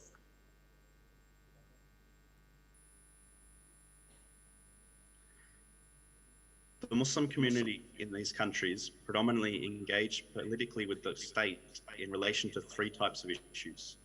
The first of these is to attempt to prevent discrimination against themselves as a minority and to ensure that they are treated the same as other groups within the country. Issues of this type include pushing for the right to practice Islam freely through things such as the right to wear hijab for Muslim women, for Muslims to be able to open Islamic schools, for permission to open mosques, etc. The second issue is the engagement with the state in order to attempt to lobby government to effect change in its policy with the Muslim world. Most frequently, this centers around issues that the Muslim community largely agrees upon, such as the importance of opposing Zionist aggressions in Palestine and attempting to push Western governments to take a fairer attitude towards this conflict.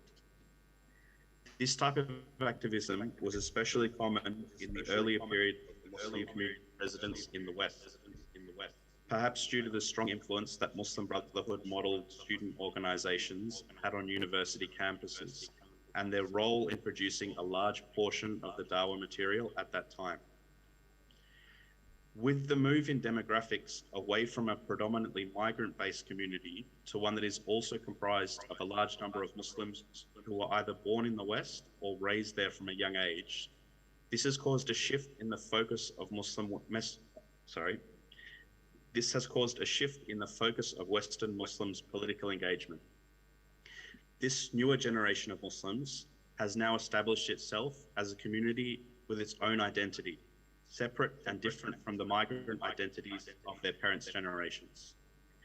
This new generation acknowledges that it is now culturally significantly different from that of the birthplace of their parents, while also acknowledging that their Islamic beliefs make them different from mainstream Western society. This has also caused the community to engage in a third form of engagement with the state, that of a broader political activism, no longer limiting themselves to issues that affect only the Muslim community. They have engaged more recently with issues that they have viewed as manifestations of injustice within Western countries, such as systemic racism, gender inequality, the treatment of indigenous peoples, and the Black Lives Matter movement in the United States. While it is undoubtedly healthy to form an identity that is natural, based upon an amalgamation of one's ancestral heritage, location, and Islamic identity, it is fundamental that this identity prioritizes Islam as its worldview and the primary and most important source of its values. Frequently, we have seen, however, that through part of these political engagements that I've mentioned, the Muslim community in the West has fallen into the trap of adopting aspects of a foreign worldview in order to express their aspirations and to attempt to further the cause of both justice and the Muslim community in general. The main aspect of the foreign worldview that I'll be focusing on here in this talk is the problematic adoption of the pluralistic relationship to truth and towards group identity.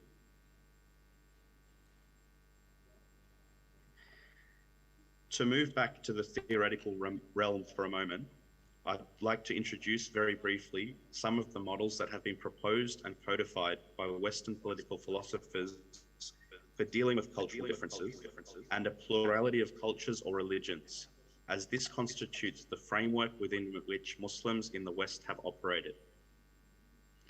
As I mentioned earlier that I'm focusing primarily on Anglosphere countries, I've left out the other approaches such as the assimilationist approach of countries such as France, which insists on the removal of any kind of difference between cultures and that everyone adopts the mainstream culture. Historically, European nations have been unable to deal with the existence of different ethnicities and religious groups. The initial solution, if it can be labeled as such, was to deal with these problems through ethnic cleansing. The reason that countries such as France, England, and the likes were able to endure during these periods was largely due to the fact that they had exterminated the linguistic and religious minorities within their countries. The French, for example, killed off or forced speakers of other language to adopt the French language and killed Protestants in large numbers.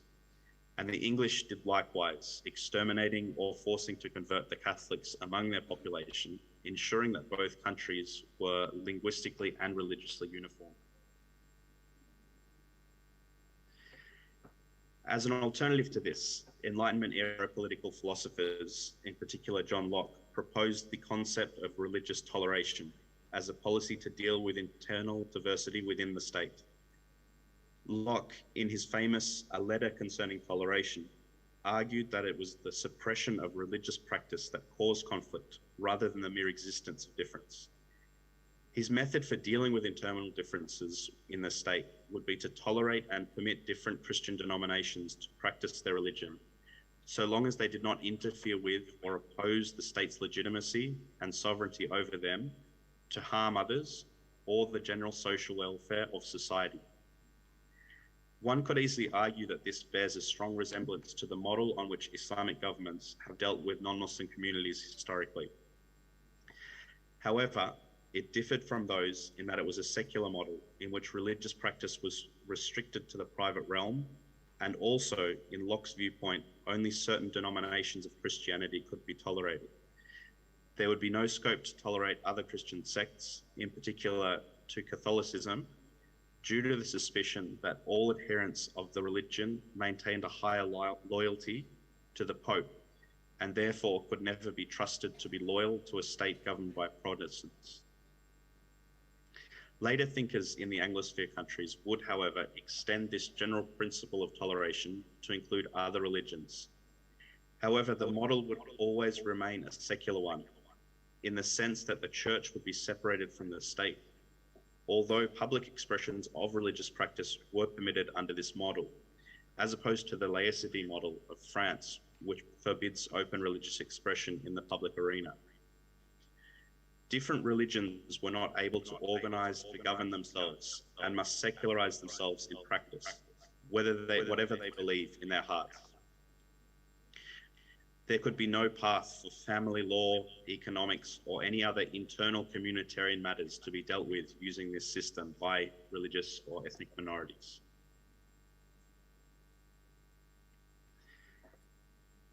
One aspect of toleration that came to be objected to by later thinkers concerning multiculturalism was the fact that by its nature, it focused on a dislike of a people or of a belief system. For these later theorists, this led to a situation in which minority groups were perpetually discriminated against and downgraded in value. This led to another model, or an alternative model, of recognition as an alternative for tolerance, or as an alternative for toleration in a multicultural society, primarily promoted by the Canadian political philosopher Charles Taylor. Taylor provided what was an important critique to the individualism of liberalism by recognizing the importance that group identity plays in the role of each person and the value that they associate with this identity. Since this group identity in relation to multicultural communities, whether it is based on ethnicity, race, religion, or gender, preference, etc., forms such an important aspect of one's own identity, toleration was seen as harmful as it did not challenge the feeling of dislike or hatred toward the group or belief being tolerated under toleration as an ideal. Instead, under recognition, the state should rather recognize the inherent value in these beliefs and identities rather than merely tolerate things that they dislike.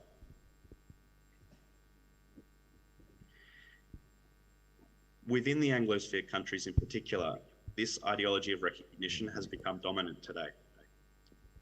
It is very common to find celebrations of the different migrant communities, different religious holidays being celebrated, and inevitably, due to the ideas currently dominant in the West, whereby they view LGBT as equivalent to a born attribute over which people have no control, there is a celebration of LGBT pride.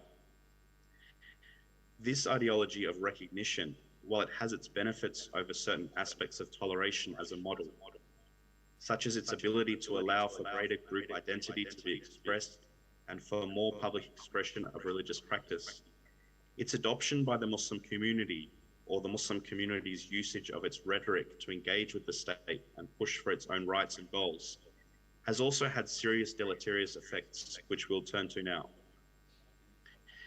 It is important to note, firstly, that despite the claims of the advocates of recognition, this ideology still forces religion into a secularization process. Pride can be expressed and religious identity in the form of different cultural dress. Religious ceremonies can be recognized for their beauty by the state. However, if any form of this religious practice falls into conflict with the state's values, it is suppressed and rejected. Attempts at having Islamic family or inheritance law, for example, recognized by the mainstream legal system have been repeatedly rejected due to being perceived as being at odds with the Western legal tradition. Returning now to our discussion of the different forms of political engagement by the Muslim community in the West and how it relates to our main topic of pluralism. In regards to the first two forms of engagement mentioned earlier, namely that of preventing discrimination against the Muslim community and to lobby for international issues that affect the Muslim community. As a response to this problem, what was proposed by sectors within the Muslim community was for Muslims to engage directly with the parliamentary political process. This engagement took the form of both encouragements to vote as well as pushing to have Muslim individuals elected to parliament. As this engagement with the mainstream political process took place at a time in which the main concern for Muslims was the response to the war on terror, this meant that most of the Muslims entering politics would represent parties on the left wing of the political spectrum, since these parties in general took a less hostile approach towards Muslims overtly and were opposed to the war in Iraq. Also, domestically, the conservative right-wing parties in the Anglosphere countries frequently used and continue to use fear of the Muslim community as a scare tactic in electoral campaigns to gain votes. Often when the conservative parties would be polling poorly close to an election, an apparently imminent terrorist attack threat or a new arrival of Muslim refugees would suddenly become a major public issue in the media. And this has repeatedly been a successful tactic in winning elections for these parties. For example, in Australia in the early 2000s, every poll was suggesting that the Liberal Party, which is the more conservative party, was going to lose. And we had a large refugee visit come from, which was picked up by a Norwegian ship called the Tampa. And it instantly changed the polling overnight and they won the election, basically through fear of large numbers of Muslim migrants. We've also found in recent years that the Muslim communities in the Anglosphere countries have come to identify their own struggles for acceptance to mirror those of other marginalized and discriminated against communities in the West. Most famously in recent years was the Black Lives Matter movement in the United States. However, other issues surrounding social justice issues such as land rights for Indigenous people, treatment of refugees and misogyny have also become issues around which Western Muslims have felt that it is necessary or beneficial for them to contribute towards. Looking to Australia for one example, we can see some of the issues that arise from this form of political activity. So here we have a quote from Senator Mahreen Faruqi, who is the first female Muslim member of Parliament in Australia, on her position towards the issue of LGBTQ+ rights in Australia. Faruqi is a member of the Greens, the third largest party in Australia, and a party which sits further to the left than the two major political parties in the country.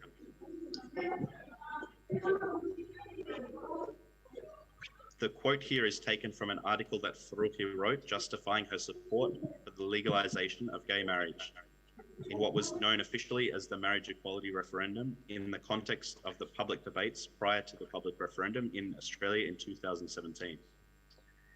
So as a Muslim, I grew up with values of compassion, justice, and dignity. For me, it's a question of removing discrimination and providing hope and happiness to all loving couples, regardless of their race, religion, sex, sexuality, or gender identity. It matters to me that everyone has the same right to enjoy love, partnership, and commitment that my husband and I do. Who can better understand the trials and tribulations of being a minority community than a brown migrant Muslim woman? We know what it feels like to face prejudice. She continues, Australian Muslims are bearing the brunt of the current wave of racism, division, and Islamophobia. While we ask others to defend our rights to our culture and religion, surely it's incumbent upon us to do the same for others being treated unfairly.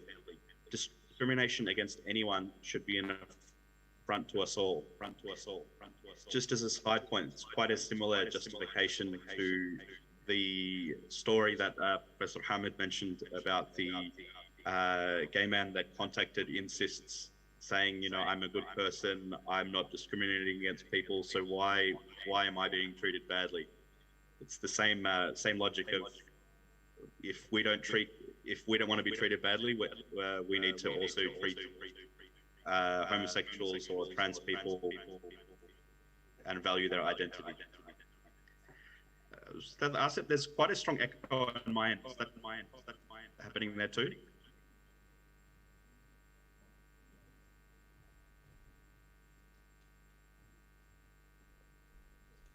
I'll continue.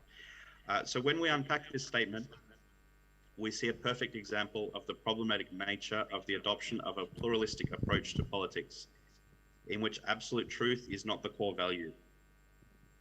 Rather, all groups here are considered the same in value, regardless of their morality. The Sharia plays no role in determining the correctness of any position of what this politician advocates. Rather, it is the values of recognizing the value in diversity in and of itself. To begin with, Faruqi links her affirmation of gay marriage to her Muslim identity. For Faruqi, what has remained here of her Muslimness, and I use this term Muslimness despite its awkwardness deliberately rather than Islam, as it is her identity as someone of a Muslim cultural background rather than that of a submission to Allah, is her feeling of being part of a minority group in Australia. Part of a minority group in Australia, or the West more broadly, that has felt the exclusion and discrimination that is typical of those who do not fit the standard white Anglo-Celtic culture. She then links this experience of growing up and feeling discriminated against, as well as the Islamophobia throughout society, to argue that since Muslims were and are treated badly by sectors of the Australian community, we should ensure that homosexuals and trans people are also allowed to practice their lifestyle openly. Not only that, but she uses this logic to advocate that we as Muslims should affirm and recognize their lifestyle as something important and positive for them to live their lives fully. One must ask here, what is the role of Islam in this? Is the correct path for Muslims really just to affirm whatever lifestyle people wish to live and to go further and openly support actions that go against the Sharia? In all of the Islamic forces, we find that the constant is to speak out for what is true, to engage in Amr bil Ma'ruf wa Nahy anil Munkar, and advocating the right and forbidding the wrong. While it is true to say that the Muslim community is not in a position to stop the acts of the LGBT people in the West, one should look to at least maintain our moral objection towards this enormity, and when provided the opportunity to speak against it, as provided in such a forum, to clearly elaborate that Islam does not accept such a lifestyle. The pluralist model of engagement that has been adopted by these Muslims, however, does not allow for such a response, and determines that if the Muslim community wishes to be recognized and protected, then it must also recognize and advocate for the protection of all other identity groups, whatever they're based on. For the pluralist, the right to engage in the actions of the people of Lut alayhi salam is as important and noble as the right to worship God, and neither must be given any preference or priority. The United States of America's Muslim community has had a similar experience, and perhaps even more problematic results arising from their engagement with the political process, utilizing the pluralist framework. The well-known Democratic politician from Minnesota, Ilhan Omar, who is from a Somali Muslim background, went further than what other Muslim politicians had done in either remaining silent or agreeing to problematic legislation. In her case, she was the person who introduced the bill to prohibit any US citizen from doing business with the Sultanate of Brunei under threat of sanction due to Brunei's implementation of Islamic law. In the initial period after Umar's election to the United States House, the Muslim community had celebrated her victory and viewed her as someone who had come to power on the promise to represent their ideals and to counter the Zionist lobby in the US. She was unable to make any significant impact on the lobby's influence, and her agenda increasingly came to represent the same general left wing of the Democrat Party with its overemphasis on identity issues. She was frequently pressured by the media and other politicians to prove herself as not being an extremist Muslim due to her Islamic background, and to show, sorry, I've just changed places, and to show her commitment to mainstream American values. This has caused her to condemn aspects of traditional Islamic fiqh that she has been pressed on publicly. However, the most explicit adoption of Islamophobic discourse that she has adopted in order to fit in with the pluralist framework has been the aforementioned reaction to Brunei's adoption of the hudud. In her press release accompanying her sponsorship of the bill, Omar stated the following: in April, the Sultanate of Brunei instituted a brutal and draconian new penal code that would strip away the human rights of its citizens and strengthen the government's authoritarian grip. The recently announced penal code revisions mandate stoning for numerous offences, among them adultery, consensual same-sex relations, blasphemy, and theft. These laws are anathema to our values as humans and must be condemned in the strongest possible terms. The new statutes will violate the human rights of women, children, and the LGBTQ+ community. This brutality runs counter to universal values of respect for human rights and freedom to worship and love however they choose. The United States has a duty to protect against blatant disregard to humanity and the violation of basic rights wherever we see them. Once again, we see from this statement the end result that occurs when Muslims enter the political arena in the West, whether sincerely or otherwise, with the intent of advocating for justice for the Muslim community, both domestically and or internationally. Due to the necessity of adopting the rules of the game as such, the cost of entry to political society in these countries being the adoption of the pluralist framework and mutual recognition. Those Muslims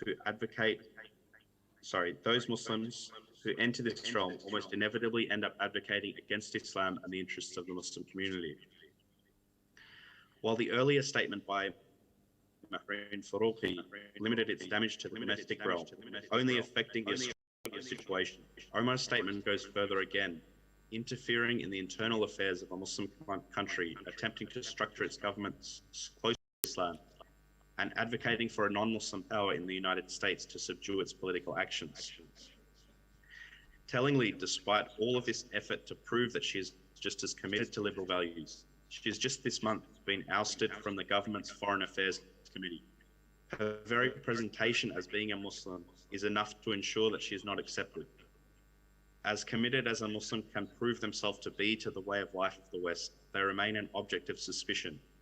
This shows the inefficacy of this strategy, even with all of the problematic compromises of one's belief that have been made. The envisioned benefit has not resulted. Muslims in the West, in America, Australia, are just as powerless over making foreign or domestic policy as they were before. Their value for these mainstream political movements is only to provide a supposedly diverse base and justification for their own policies, to give the illusion of a diversity of voices and the false impression that minority groups such as Muslims are genuinely consulted in policymaking.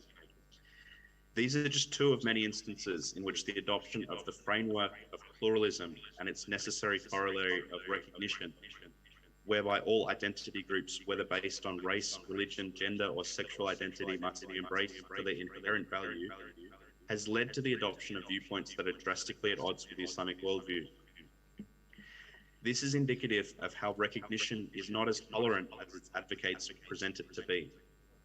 To achieve recognition in this framework, one must demonstrate that one is also playing by the rules of the game.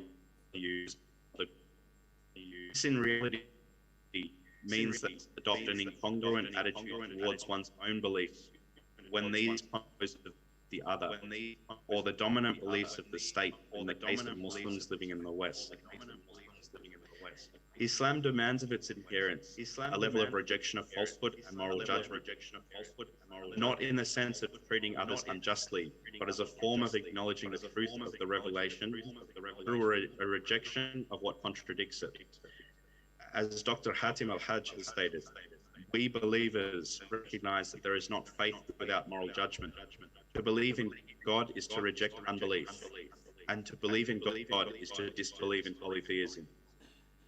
Under the framework of recognition, a person who holds a genuine belief in the absolute truth of Islam, who holds that the Quran is the literal word of Allah and that the Prophet Muhammad ﷺ did not teach based on his own culture, desires, or intellect, but rather on the basis of revelation, cannot be incorporated. Rather, he or she is forced into the situation in which he believes that the people of Lut ﷺ were destroyed for engaging in the very same acts for which he is forced to recognize an identity built upon the celebration and affirmation of the legitimacy of such acts as of value and worthy of praise. Likewise, one is forced to say that despite the fact that the Quran and Sunnah clearly condemn the polytheism inherent in the belief in the Trinity, one recognized value in it. Some advocates of recognition, such as Anna Galeotti in her work Toleration as Recognition, have responded to this claim by arguing that this is not the case due to the fact that they differentiate between recognizing the inherent value in a belief or identity and recognizing the value that that identity or belief has for them personally. This claim does not hold weight in the context of the Muslim, as a Muslim who believes in Islam as being truth in the absolute sense will not recognize that a Christian believing in the Trinity, for example, has any value or benefit to them. Rather, they believe that by committing shirk, this belief and identity based around it is going to cause them to enter hell. So Excuse why me, then Mr. Philip, have we Muslims still have 5 conducted- minutes left, unfortunately. No problem. Yep, thank you. Why then have Muslims conducted this type of political engagement built upon a framework of pluralism seeking recognition? It is due largely to the fact that they have not looked to their own worldview as a solution out of the crisis in which they find themselves. As the Muslim is largely one of ex-colonized peoples, there's been a strong influence of post-colonial theory, which is a form of critical theory built upon the Foucauldian paradigm of figures such as Edward Said and others. So what Muslims who've become enamored with post-colonialism and adopted it as a system have failed to recognize is that Islamic civilization did not in fact suffer the same fate that other colonized civilizations did. As was recently noted by an Australian Muslim academic, Hamid, the traditional civilizations of the Americas, large parts of Asia and Africa were completely destroyed, and the peoples of those regions were cut off from their heritage. For Muslims, however, this is not the case. We're still able to access our heritage, not only through the primary sources of the Quran and Sunnah, but also through the preservation of the Islamic scholarly tradition through the Isnad system and the Turath books. So while Thoha is not an Atassian thinker, it struck me after hearing this statement, the similarity with some of the earlier problems identified by Professor Al-Athas in locating the primary challenge to Islamic civilization as being the challenge of knowledge. Indeed, not as against ignorance, but knowledge as conceived and disseminated throughout the world by Western civilization.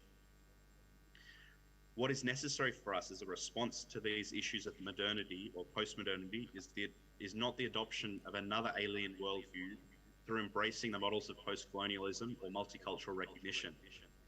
Rather, what is required and what is most likely to bring about a successful response is a rediscovery of the Islamic heritage and its application to engage with the unique problems of Western-dominated modernity.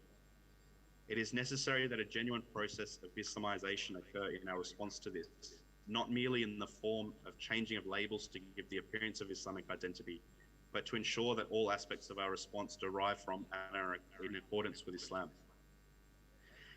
I'll cut through some of these because I'm running short on time, but in contrast to this relativist and pluralist model of recognition, which demands that groups change what are their most deeply held beliefs, the traditional Islamic model for dealing with differences has been a form of communitarian-based toleration, which Professor Anis also touched on briefly at the end of his talk. So historically, this model has been very effective at allowing for the continued existence of non-Muslim communities under Muslim rule. And we can see evidence for this in the fact that there are non-Muslim minorities in all Muslim countries, whereas in Europe and other traditionally Christian places, you virtually have no historical non-Christian communities that have endured without major bloodshed, such as Jews in Europe. So this model for dealing with difference allows for a plurality of religious communities while not engaging in pluralism. So in Indonesian, it would be the difference between pluralitas and pluralisme. While advocates of recognition argue that toleration as a model is insufficient to deal with plurality and difference, in reality, it is recognition that leads to a monoculture in which everyone is forced to think the same and is hostile to difference. The Islamic model takes a more hands-off approach to non-Muslims, allowing them to conduct their own affairs, run their own courts, do their own marriage, according to their own religious rights and everything. So under this model, it gives them a lot more freedom than the recognition would do by liberal approaches, by forcing them to engage with the state. So for the modern Western person, pluralism is their religion. There's no absolute truth. For this reason, it's not problematic for them to adopt solutions such as mutual recognition in order to solve the problem of plurality. For us as Muslims, however, we treat difference, as Professor Hamid has noted elsewhere, based on the concept of lakum dinakum waliya din, a separation and demarcation between us and the non-Muslim other, while maintaining justice and tolerance in the form of toleration. While engagement with the wider society is undoubtedly a necessary part of living within the West, the current model of engagement, which has not challenged the dominant framework, which establishes certain rules and condition of entry, has not achieved the desired change that was the justification for entering this process in the first place. The most fundamental rule that is problematic for us is that all players must accept the legitimacy of other groups and that moral claims based on the inherent truth of one identity over another are disregarded, even when these are based on what we view as a case of a moral truth competing against an immoral falsehood in the case of sexual immorality or religious deviation, for example. So what we need moving forward is for alternative models of engagement to be developed, built upon the Islamic worldview, and which allow for an advancement of the true Islamic aspirations of the Muslim community, and more importantly, for Islam itself to be developed in the West. I'll cut the last part I had short, but Jazakallah khairan for everyone's attention, and if there's any questions, feel free to ask. Thank you very much indeed, Mr. Peter Lilly, for this very wonderful presentation. Please give him a warm applause.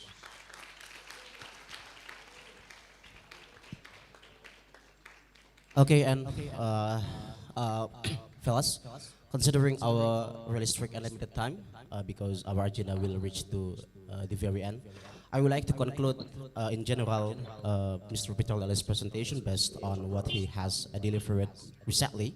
Most of all, it is necessary to consider the importance of geopolitical considerations, in particular in the perspective or in the context of Anglo-speaking countries, which implies indirectly to Muslim-West relations, and especially in the context of religious pluralism. Moreover, it is also interesting to observe both overs of ideas from John Locke and Charles Taylor. And it's also appealing to realize that Charles Taylor was the disciple from Wilfred Cantwell Smith, one figure of global theology who has reconceptualized John Hicks' global theology. And moreover, Mr. Peter Lilly also has successfully introduced us the recent situation of Muslims who has engaged in the very intense political situation in the West. And apparently this effort is not always smooth as we expect. Regardingly, we have to, we are able to arrive in the Atasian perspective regarding this challenge or obstacles of religious pluralism in terms of challenge of knowledge, as has been quoted by Mr. Peter Lilly recently. And to conclude this presentation, I think it is crucial to mention some important points here. First of all, that Islamic communication toleration offers is first, it consider the ontological existence of other religious communities. Secondly, we are occupying some kind of hands-off approach to these non-other faith communities. And consequently, it is also related to how we, as Muslims, we are obligated, we are required to offer a freedom to other religious communities to conduct, to regulate their daily affairs. And also it is required to observe the small portion of acceptance from government regarding this issue, and particularly it is it should be related closely that we have to follow the limit of the Quran. And last but not least, it is very essential for us to follow the Tawhidic worldview that Mr. Peter Lilly offered just now, in order to conceptualize, to make up other option of over regarding the challenge of religious pluralism. Thank you very much. And now we are going to give some occasions to the attendance. Maybe some of you have some questions too. Okay, thank you very much. One for female students. Do we have any questions from chat or online attendance? Mr. Officer Hamid? One question for female students? Hey, boys. Okay, one question only. Please give the microphone to the attendants.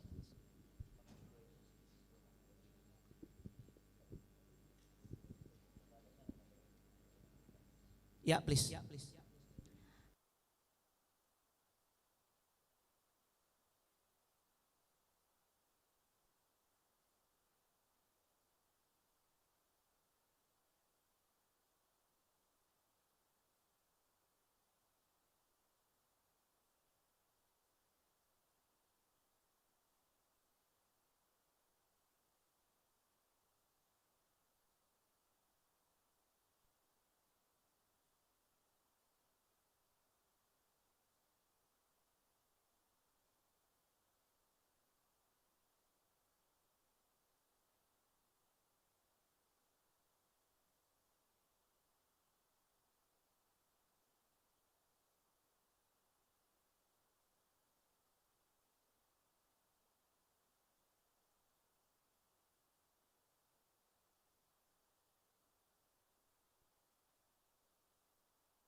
Thank you for the question. Mr. Peter Lilly, did you get that question, by the way? Yeah, did she mean,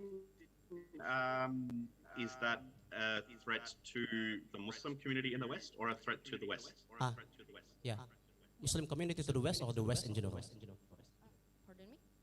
Pardon me? You asked that these Muslims living in the West countries, okay, are those considered harmful or dangerous for those Muslims in the West or for the Western society in general? No, the pluralism, it's giving a damage more in the Muslim. So if it's really giving effect to the non-Muslim,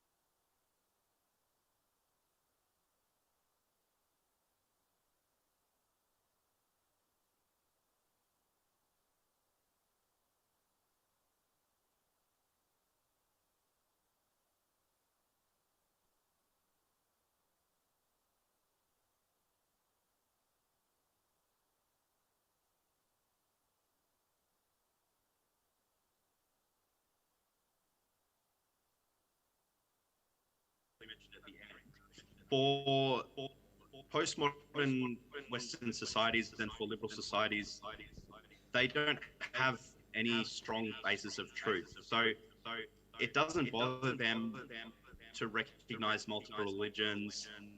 For example, we constantly have this issue in the West of non-Muslims wishing us, happy Eid, to be friendly and tolerant, and that's fine. But a lot of them get offended when we say thank you, but at Christmas time we don't want to say Merry Christmas.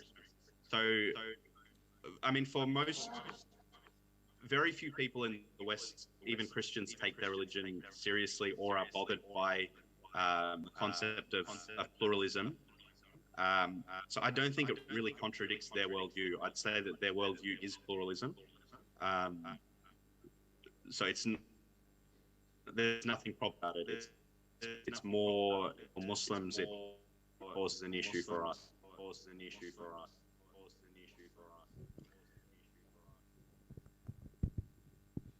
Okay, thank you very much for your reply. Do we still have any other questions from the online participants? Maybe. Okay.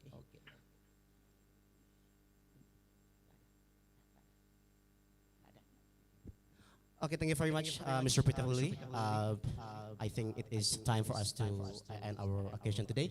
Again, thank you very much, and jazakumullah khairan kathira. Thank you very much. Again, please give Mr. Peter Lilly a round of applause.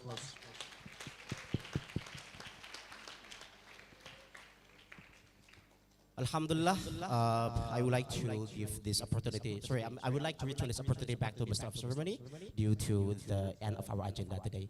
Please, thank you very much. Stand in for Mr. Assoc because he has some settlement that has to be done. I would like to close my job here as the moderator by reciting Assalamualaikum warahmatullahi wabarakatuh.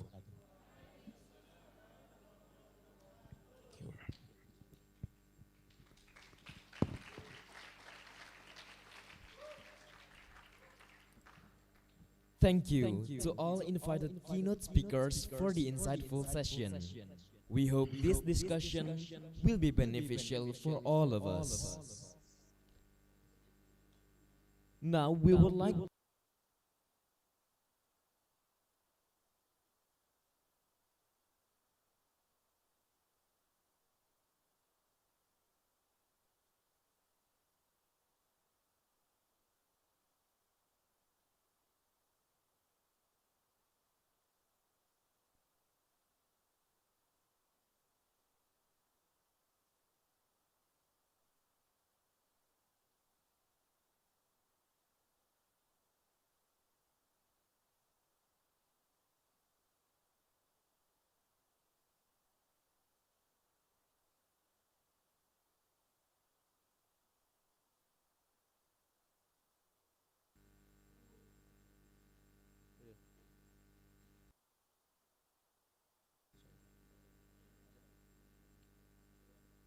and the next certificate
to all participants, please kindly to stand.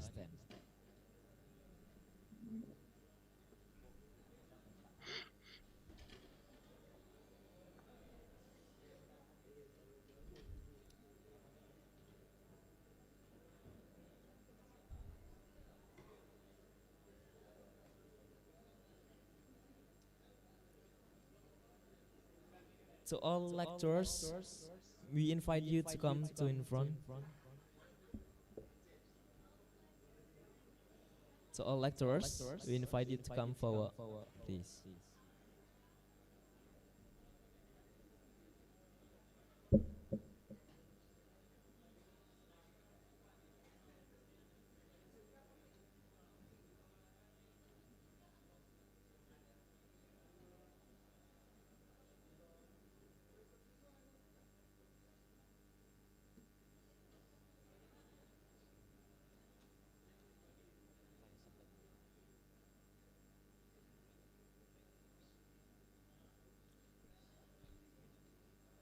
Steady position. 1, 2, 3. Takbir. Allahu Akbar.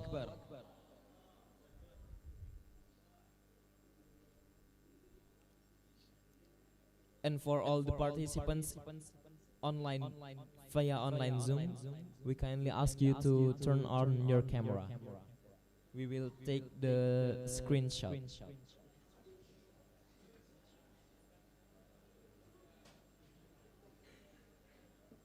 For the online participant, 1, 2, 3. And the second slide, 1, 2, 3. And the third slide, 1, 2, 3.